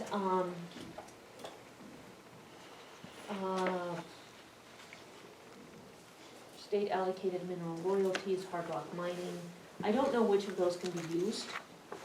That would be Debbie's expertise. Everything else within the budget pretty much is spoken for. CIPs perhaps, because this would be capital, so the ambulance has a little bit, you could add from each of those different departments. And ambulance is for the ambulance not in that area, I'm sorry, I'm looking at different that ambulance one. district. Yeah, and that would be Right, something this we'd is have to for- look at. I'm just throwing, thoughts out to illustrate, I think, that there isn't any place within the different funds that screams that this would be what this is for. But the Wheatland Turn Lanes does. So that was my point, so thanks for, asking for the clarification there, Mike.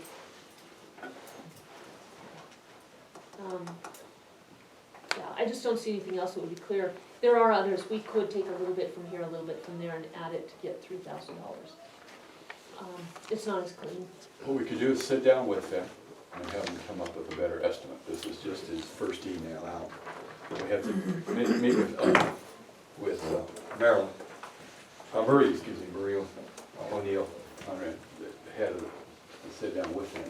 Once they see our scope of our project and how much it's gonna cost. Usually basically their costs cover their travel down here for meetings, and then the cost of the material, just get all that together. This model here, that was a 3D printer, they just plug it Oh, in. nice. When I was a kid, we used to take carton, we cut it up and stick it together when I was a That's pretty impressive. but that was 50 years ago. So you don't want the agenda says contract, you don't want to necessarily enter into a contract, but you want us to give we want me to information pursue it? to move You want me ahead. to pursue it Yeah, and then try to get them to come in with a cost, and we might enter into an agreement with a memorandum of understanding contract. This is just trying to present you with what they have done for us with our ambulance building proposal here in northern Broadwater County. And I'd like to do the same thing down there. But the deal with this was free, because it was a course. And you read his email, and you can't do that unless that class comes up next year, and you gotta have students. This happened to be two graduates, one was from Alaska, and where's the other one from? Wyoming. So they knew all about rural areas. It was really good, they were excellent. Excellent, just meticulous with details. well, I would move to request that you proceed, Okay, Mike, and return with a more financial more proposal. firm proposal of the scope and Sure. cost. Very good. Yeah. Any other questions? No, I think that's excellent. Anyway. Thank you, thank you for your time. Here, save this for somebody else, I already got a copy. Yep. Yeah, same one I handed out Yep. Wednesday night. You get one here? Okay. Anybody else want one? We should probably second that if you guys are saying Yeah. votes. Good. Official? So second motion. Motion made and second to approve. Thanks for your help. Have Conkey go ahead with the MSU Architectural Design Center for a building in the Wheatland area for public safety, ambulance. All in favor? Aye. Opposed, same. Motion carries.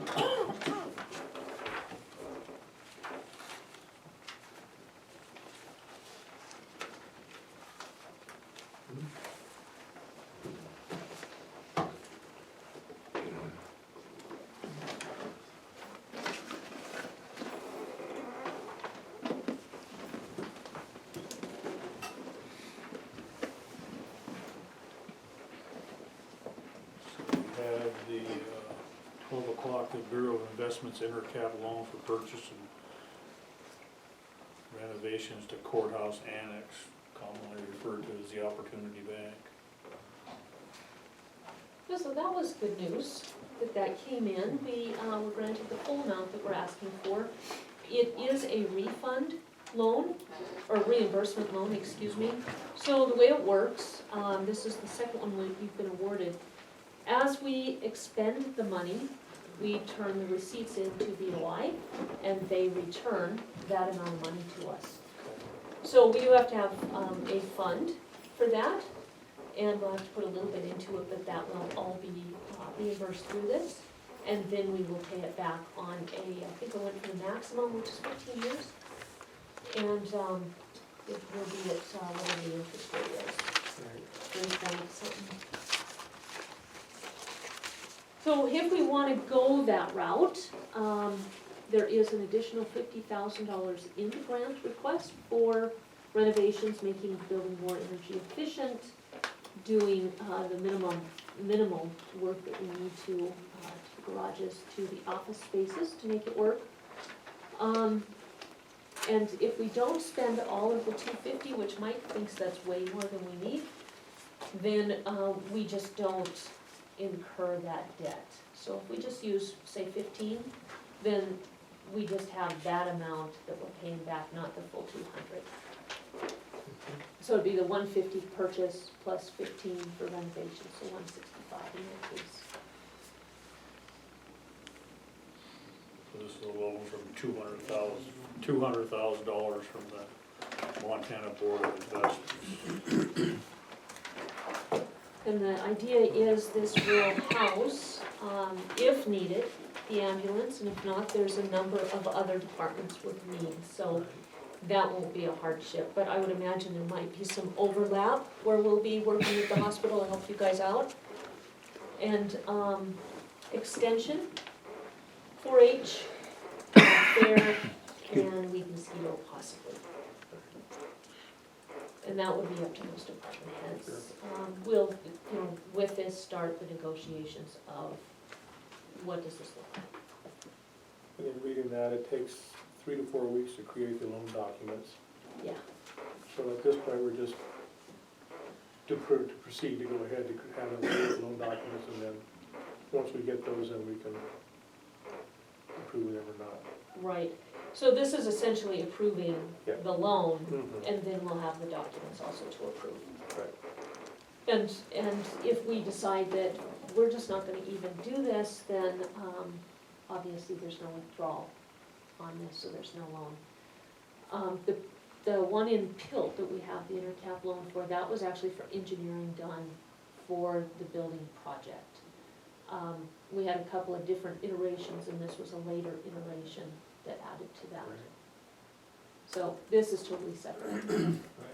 So, Mike, in your conversations with the Brownsfield folks, they're looking end of September, right? Is that kind of what you're thinking? That's probably the earliest. Right. That meeting with the Petro Board is August 26th, Okay. and that would be the final determining date. All right. And then you'll have to get contractors mobilized. Yeah, I think that's what Earl said was probably the latter part of September. Okay. Good. So if this is gonna take us Yeah. 4 weeks, then we need to probably get this, we just need to approve this, that we're gonna do this loan, and they're gonna send us these documents. Right. This Correct, thing really doesn't have anything on it. No. right, but this It's just a also, letter of approval. right, and do we accept that? This also gives us the ability to get back to Tyler and let them know we haven't fallen off the edge of the earth. Right. We are still moving forward with this project. Yeah, in my mind, I'm thinking this, the time frame works, and we need to get this Yeah. done. And, so we have all those things in hand, if that's what we decide to do. So we get notification from Tyler, need to make sure that all that stuff goes to Corey also. Oh, yeah. Because Yeah. we want everything, make There's sure. a whole resolution within the loan documents that requires the county attorney to approve and sign. Okay. So, it's not only us, but also, I think, also the clerk and recorder treasurer and county attorney. So Okay. it's a full partnership.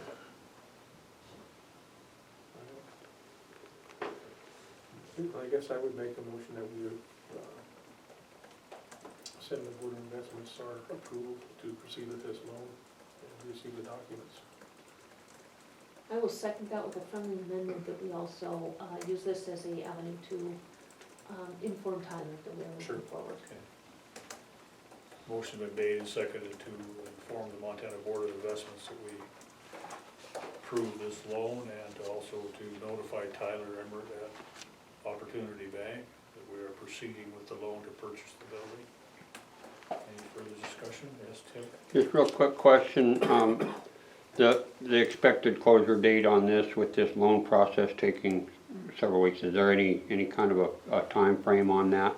And then follow up on top of that, What is the Board of Investments interest rate on this loan? When do they what? What is the interest rate on the loan that is It's- being it's- sought? Variable, and it's adjusted every February 16th, I think it says. Okay. And then last, where is the money come from to repay the loan?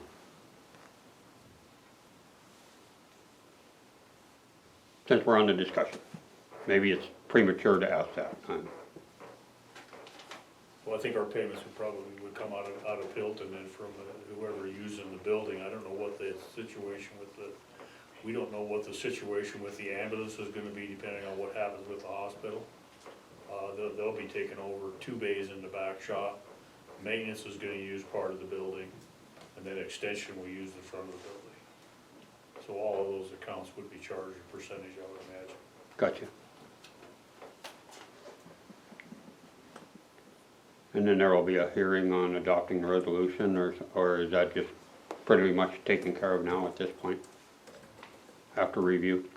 I don't know that we need to adopt a resolution. There actually will be quite a lengthy resolution to adopt. It is not a simple process. We are accepting the process, essentially. But yeah, it's quite convoluted. There will be resolutions. This will be, as it has already been, a fully public process. And we'll follow each step in public meetings and keep the public fully aware. It's been exciting how much support there is for this. So, yeah, it should be a very positive move for the community. Yes, Cheryl? So there's a signed firm contract, what was the price on this? It's $150,000 for the property, and then there's approximately, what'd you say, Mike, about 30 for renovation, if that much. Yeah, approximately. The loan limit on this is 200,000, but we'll only borrow what we absolutely need.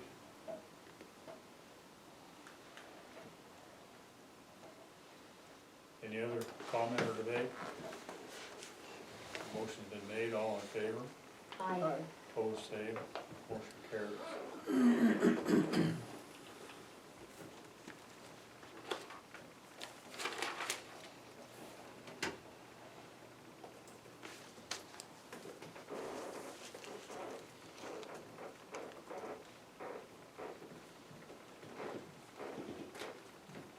Does this require a signature anywhere?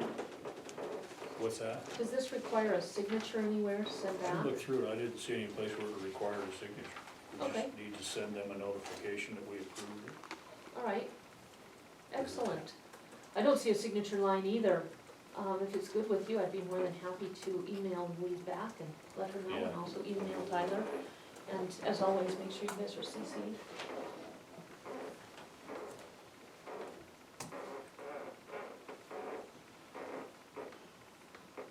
Okay, let's see. Personnel hours, job descriptions for assistant positions shared between community development, district court, finance, and sanitary.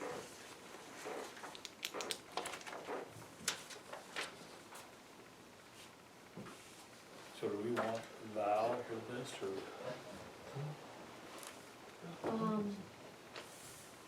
Yeah, I think all of them. Nicole and Sean are both gone, so Both maybe we gone, postpone that. But if we had, Mary's already proceeding, so it would be Val and Debbie's gone. So, We wanna get Val and Michelle there, or? we can try it. Couldn't hurt. I don't know how much talking Michelle has done with Debbie. I don't know that Michelle would be comfortable moving ahead without Debbie, but I think we could certainly ask her. They may have had a conversation about what the job requirements would be. Okay. And Val certainly knows for herself in her own department, so we can at least get the whole process started. Is Val gonna be available, or is she on lunch? What time is that for? 12:15. 15. I would imagine she'd be down here. I'll see if they're there. All right.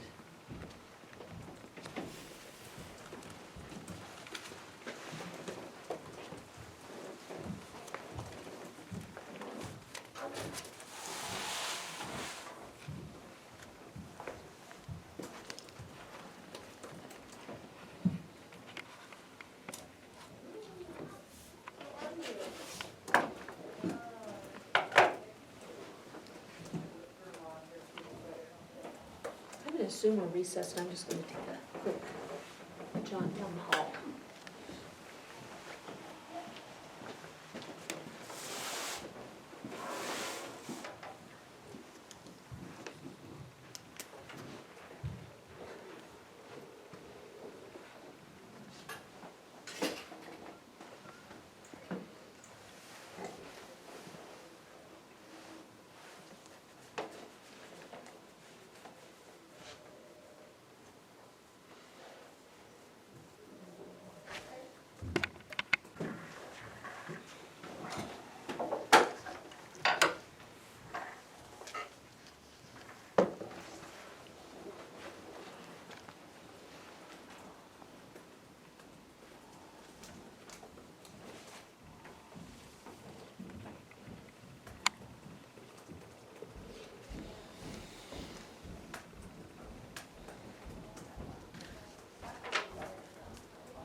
I know my hound dogs aren't real happy. What? I know my hound dogs aren't real happy about the heat. No, They don't like that. no.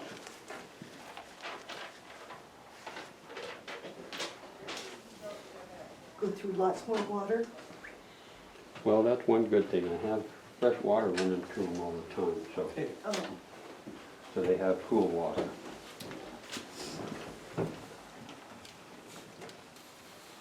hello, hello. I think that Val went to lunch.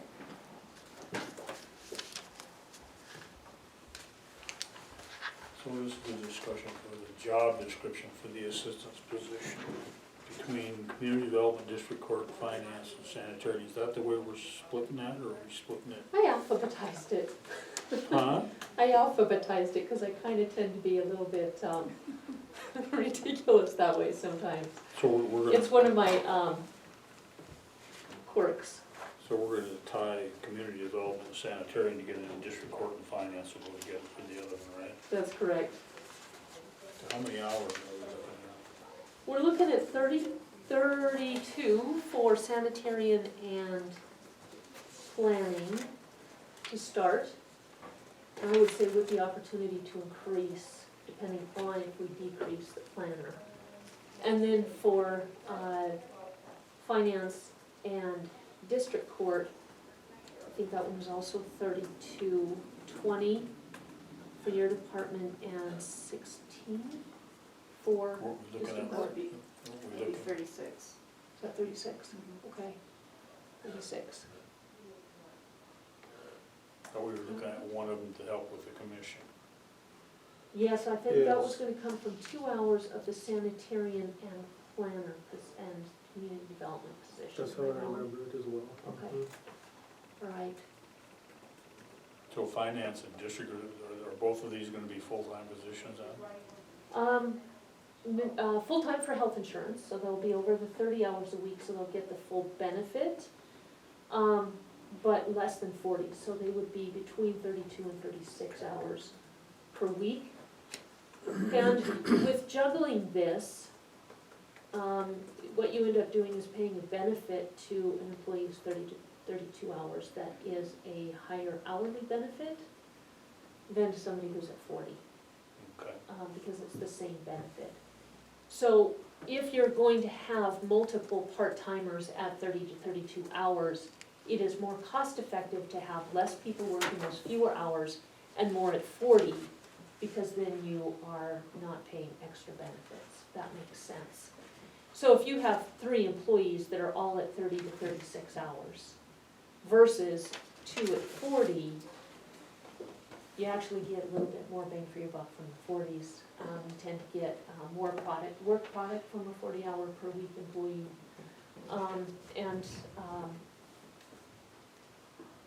It's something we want to think about. I don't think we have many at 32. Do we have any right now?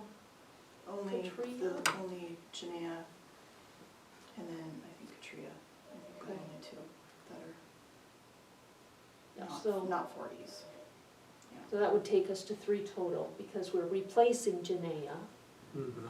Katria, and then the 3rd person. So we would want to, at that point, instead of hiring any more part-time or 30, 32 hour per week employees, we'd want to actually bring those 30-plus hour folks to 40, because we would be in a cost savings then versus spending more per hour for the 30 to 36-hour employees, if that makes sense. I don't know if I've explained that. Mary's, Is gonna be below 30. yeah, that's right, okay. So we finance, district court's looking at 20, and you're looking at 16, I think it's the other way around. the other way around, okay.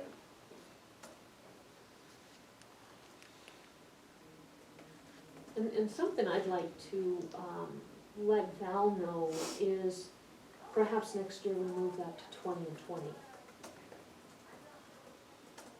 Since personnel is an ongoing expense, and district court has just really bounced back amazingly, I think we'd be irresponsible to just all of a sudden go ahead and up that, but I think we definitely need to keep it on our radar. If the budget remains strong, perhaps we make that move next year to 20 hours for district court.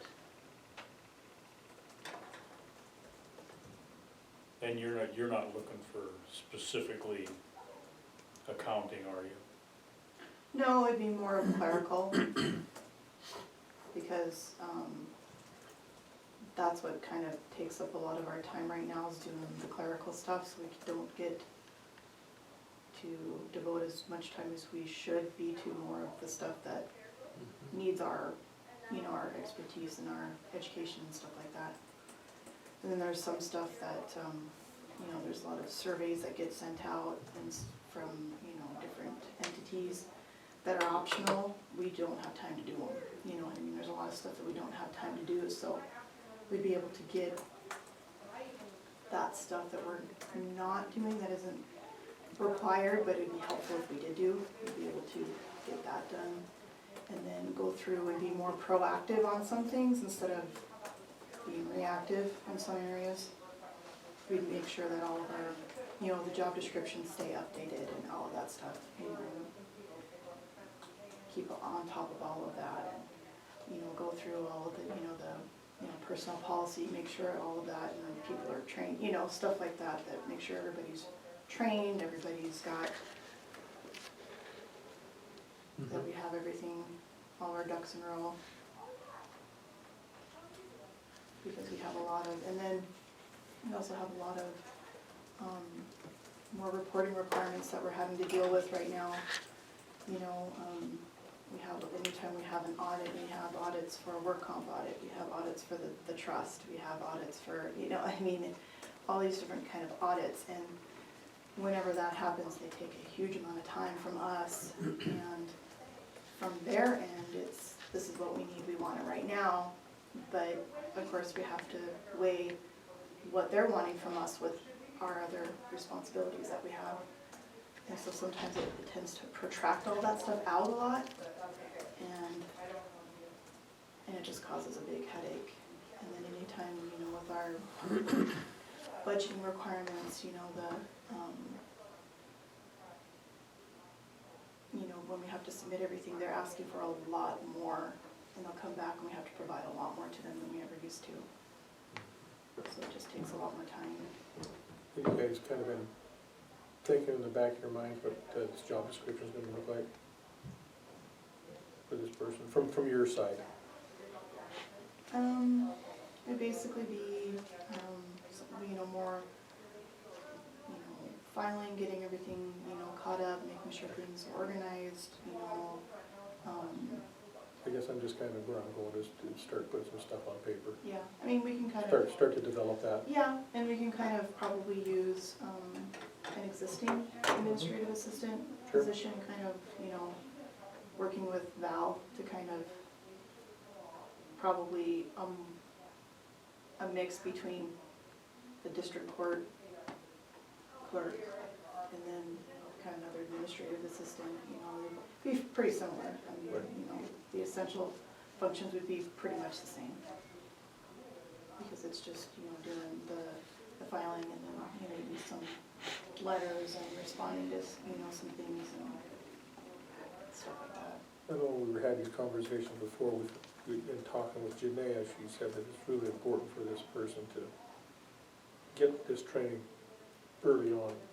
Like, or, I don't know, we're kind of thinking that they'd be kind of a little bit more heavy towards the district court side of the first little bit to get that training, and then, is that what we were talking about? Well, I'm not sure exactly, I think so. Yeah, So I talked to Val, I said, so if we were able to do just the 16 to start, what would that look like, and could we make that work, and what would that look like if we were to able to do that? And she said, I think I could work with 16 as long as I got the training done. So her suggestion, and I think it's a good one, is, so the first month at least, this person would just work for district court. that's what it's going. Get that immersion into that department, figure it out, and then they would split. Because figuring out the job with finance is gonna be, also, I think, very detailed and very difficult. But I think that gives, I think Val's idea is one that, knowing you guys, it was easy to assume you'd be okay with that. And I guess maybe I shouldn't. Would you be okay with that, do you think? And I know you can't speak for Debbie. I don't think there'd be a problem with that, because, I mean, we've kind of been going, you know, this, it wouldn't probably make much of a difference if we just went a little ways longer without, we can make, you know, it's not like we're getting all the stuff done that we absolutely have to, you know what I mean? Just maybe not quite as fast as we could be, but that'll be fine, because then that'll be, you know, closing around and stuff like that, which would be more when we would, or whenever this happened.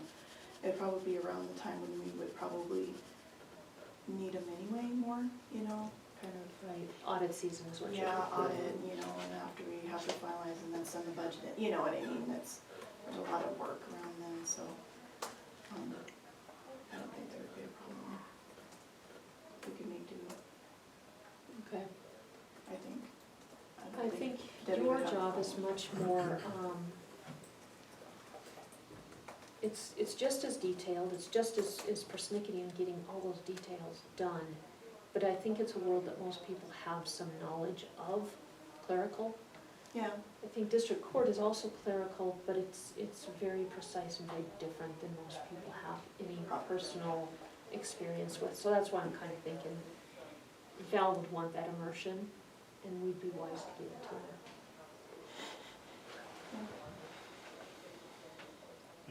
This person, you would still handle all the HR issues, right? Mhm. Okay.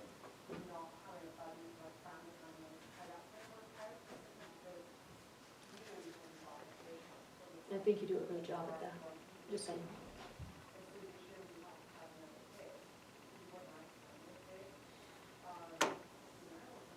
A big time sink is the mail, and I see this person doing the mail. And Yeah. that's even one of those things that they could still do Mhm. for your office, even though they're training in district court.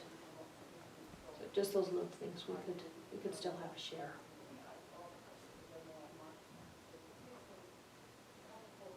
But I think we'd be wise to leave that to you guys and Val to work out those details. We set up the general parameters and then let you guys work out how you want with them, if that's good with you gents.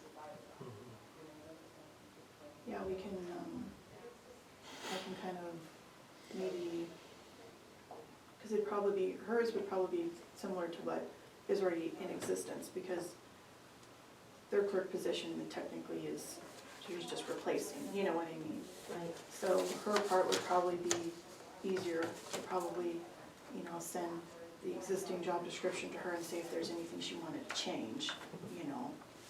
And then we could add ours and then see if we both, you know, agreed on it, and then send it to you guys for the final.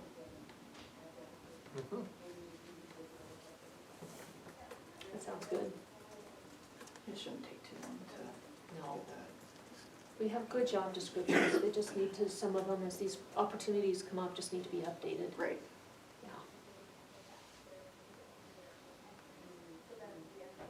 So I move we proceed with, and I think we've made this motion already, but just to be on the safe side, I move we proceed with a shared position 36 hours per week between district court 16 and finance office 20.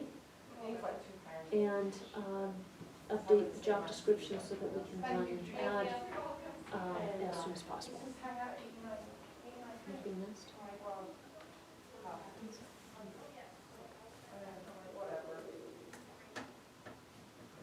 Is there a second? Yeah, I'll second the motion. Motion been made and seconded to create a job description for district court and finance combined, with district court getting 16 hours and finance getting 20 hours of the 36-hour position. Any further discussion? Just real quick question, do you have a anticipated date that you'll have the job description and have this out for bids for hiring? Well, I imagine we could probably have the job description done and then approved by you guys within maybe 2 weeks' time. And then we would have to Easy, yeah. then put it, you know, on paper and everything, or on the website or whatever. Yeah. So probably 3 weeks, 3 weeks? You know, probably 3 2 to weeks 3 before we weeks get it before out. it was Yeah, out. looks probably like that. Be nice to get it out next week, if we could. So, and we don't do bids for employees, we No. actually take applications, Yeah. So follow a process that's defined in job MCA. advertisements, yeah. Thank you. Any further discussion? Take a vote, all in favor? Aye. Opposed, same, motion carries. So we want to leave development sanitary until next week? I kind of think we already voted on We this. did. Yeah, Mhm. so I think if we could maybe do the same thing, if you could send us the job descriptions, I think you already have, but if you could send that to us, we can email to Nicole. Sean will be back next week, I think. Get their input, and then we could maybe get that done next week as well. Sure. At the end of it, it would be nice to get that done. And then what our expectations are, I think just filing for the commission a couple hours a week. Mhm. Do you want another vote on that one? Yeah. All right, I also move that we proceed with the same process for the 32-hour per week employee for sanitarian and planning. Do we have a division of those hours, or is that just gonna be, I would say it's kind of 50-50 myself. There were 2 of those hours for, So 15 for sanitarian, Yeah. 15 for planning, and 2 for commission per week. yeah. And as we get into it, I would think that all of these will be sort of fluid and we can actually negotiate some hours here and there. okay. So the motion been made, seconded to hire an assistant for community development, sanitarian, and commission for a 32-hour position. Is there any further discussion? All in favor? Aye. Opposed, same. Motion carries.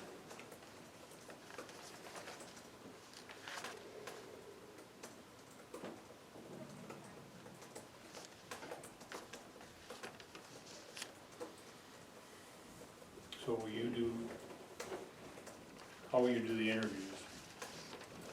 Will you and Debbie and Val do an interview, and then It would just depend. Nicole and Sean, or? It would just depend on who would be, part of the panel. That's when we kind of decide after who's available and, you know, but I imagine Val would, yeah, definitely be. And then, you know, it's good for, you know, Sean to possibly be involved too. Okay. I think we'd have one of us Mhm. on there as That's well. what's good, yeah.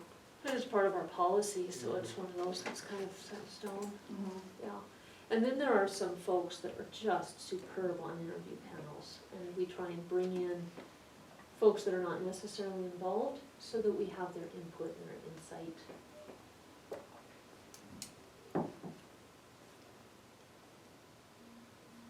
Okay. Anything else for Michelle then? Thanks for coming down. Okay, Yeah, thanks, Michelle. thanks for pinch hitting. Yeah, no problem.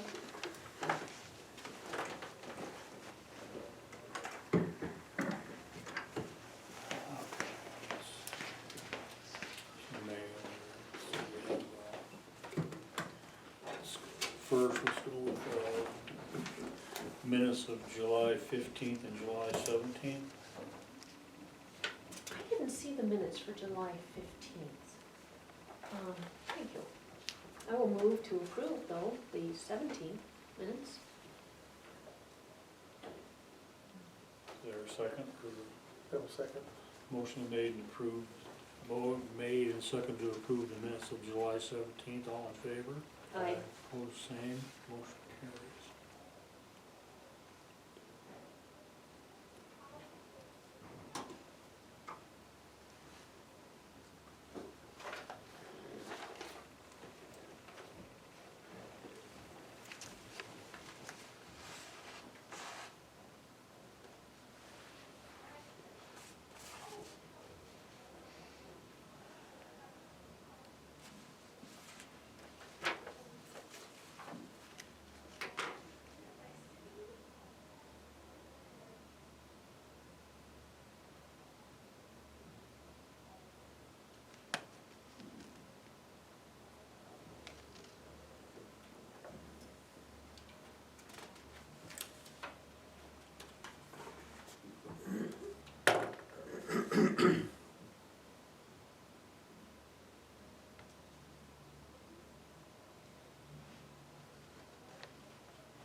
There's just a couple of small, changes.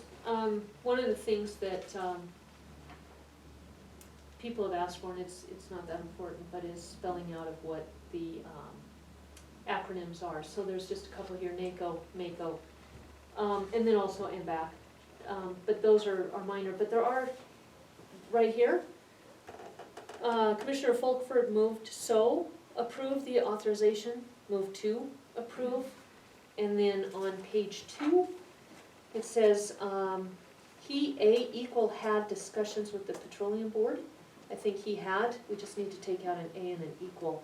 Just very small grammatical things, so I would, ask that we just, I'm okay approving, as long as you guys are good with N making those changes. In fact, I think maybe, if it's okay with you guys, just postpone approval until next week, so we can make those and have the official document signed. Yeah, Yes, we have. okay.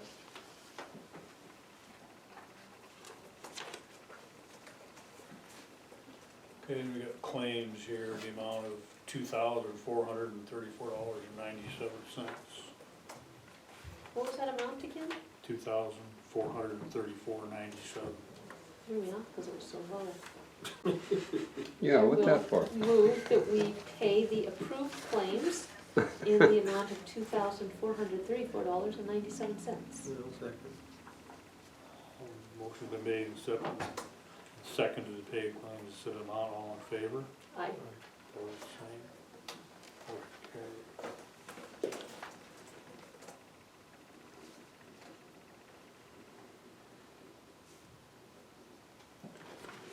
Mr. Chairman, is that one claim, or is that a combination adding up to that total?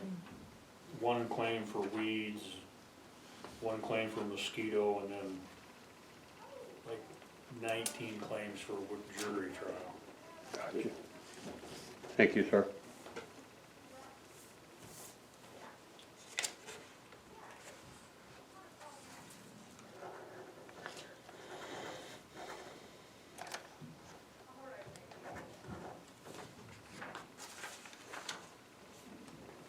We have a contract with the Department of Health and Human Services for ongoing task order. I believe this goes until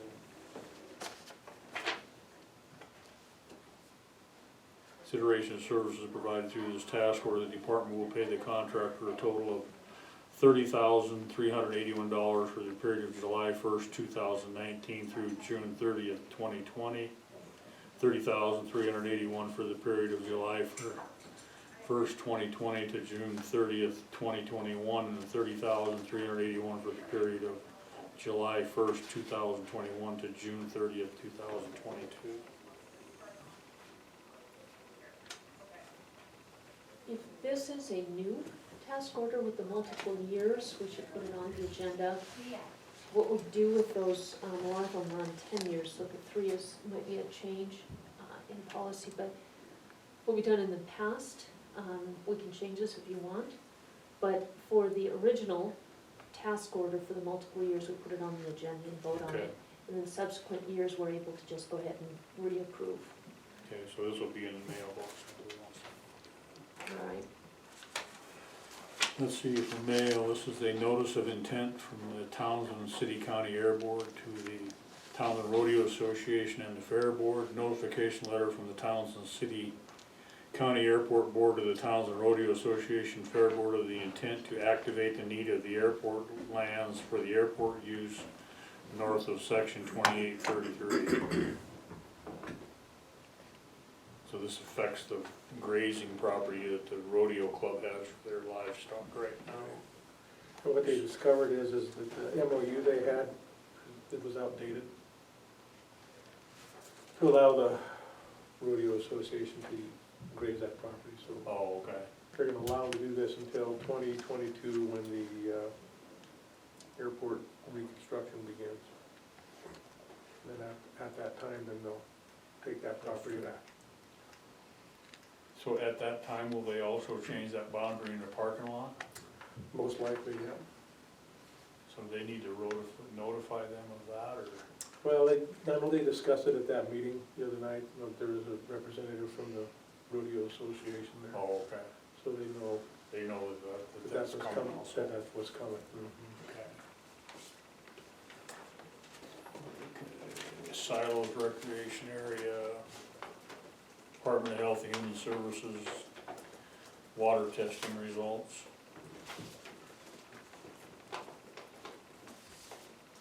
No coliform, no E. coli.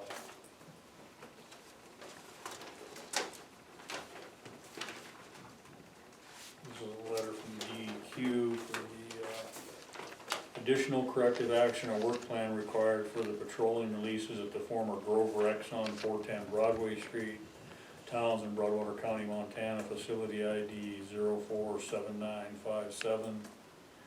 Releases 0358-1632, work plan ideas 33891 and 33892.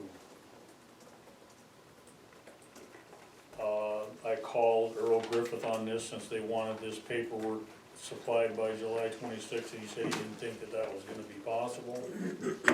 He was gonna call these people also. He has an issue with them using two release numbers on this. They're supposed to be using one, it's supposed to, he said everything they've done has been under this one number, and you don't know why they included the second one. And he said what the deal was there was, if they use two numbers, somebody's gonna have to come up with the other 17.5. But they discussed that at that meeting, how they were gonna handle, evidently, if that came through, then the Brownsfield people would pay the 17.5. The other 17.5 is covered by the Petro Board. So there, he said he would have some numbers to these guys, but he wasn't gonna be able to get all these numbers to them by the time that was done. The original deadline he was given was August sixth. So they moved it up, I wonder why. I don't know. Okay. And maybe that was just, maybe the August sixth was with Brownfield and Petro Board. And now this is DEQ. Oh. But yeah, But okay. there's no signature page or anything, and I met with Earl out there at that, by the ball field where they wanna farm that ground at, and he said that he would talk to this guy about this, so. That's that. Thank you. It is good news though, overall. Yeah, I would think that hopefully they can get somebody mobilized in time. He's hoping to have 4 people bid on that, but he didn't know how available anybody was. Yeah. And I think that was another part of that too, was that he wanted to have the same contractor, because once they bring in the excavator, they don't have to, if they get a different one, they gotta pay mobilization twice, which is like $50,000, I think, each time. Or 40 or something, it's pretty spendy. Yeah. We got Rural Montana Magazine, Visual Electric. That's it for the mail. What else do we have? I have this letter that we need to send to the Department of Revenue. It's probably mostly ministerial, but I want you guys to look at it. Basically what it is, it's a letter that we need to send to Department of Revenue regarding the TED, and I'll just read part what it says here. It says, please receive this notification of Broadwater County's intent to create a TED containing a tax increment financing provision on approximately 1,000 acres located along US Highway 287 just north of Interstate 90, Highway 287. So all this is just a letter of intent to let the Department of Revenue know that we're going to want to create this district. Now, the size of this will probably shrink, and that doesn't matter at this point. This is just a letter of intent to let them know that we're going to do that. And that states that we're using 2019 as the base year. Yes, we're using 219 as the desired base year. And it just includes, the contact people is Janet Cornish, who is our contractor, myself, as a contact commissioner. That's really pretty much all it is, so you guys go ahead and look at it. You emailed this to us, did you not? I did, I wanted to give you guys a head up it was coming. But this is the actual letter, and we'll get it mailed if we can. There is kind of a deadline on it. We've already done the resolution. Right. That we are involved in this process. Mhm. Informing our partners is, in my opinion, indeed ministerial, sorry. So I just wanted you guys to see it. Yeah, I appreciate that, and I would say it's essential. So when do we set the boundaries on this? There's still another meeting that's being pending at the moment. They're trying to get all the users together, hopefully maybe this week at some point. And then everybody will still make the decision whether they're gonna be in or out. And then we'll set the boundary and move forward in the process. Okay. I will move that we send said letter to Department of Revenue as it was emailed. Second. Motion made, second, to send a letter to the Department of Revenue concerning the Wheatland TED District. All in favor? Aye. Opposed, same. Okay. Motion carries. I'll take care of that.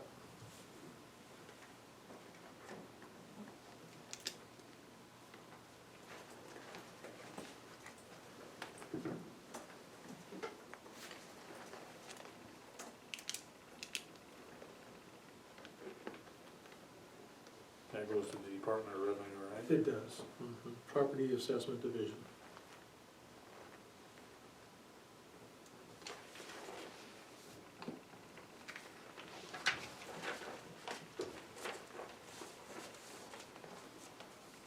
Okay, anything else?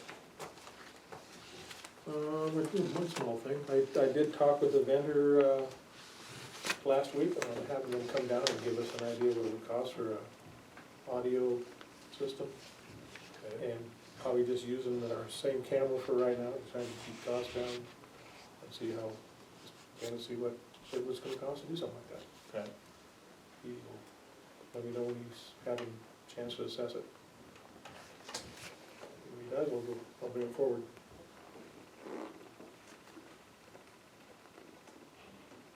Sounds good.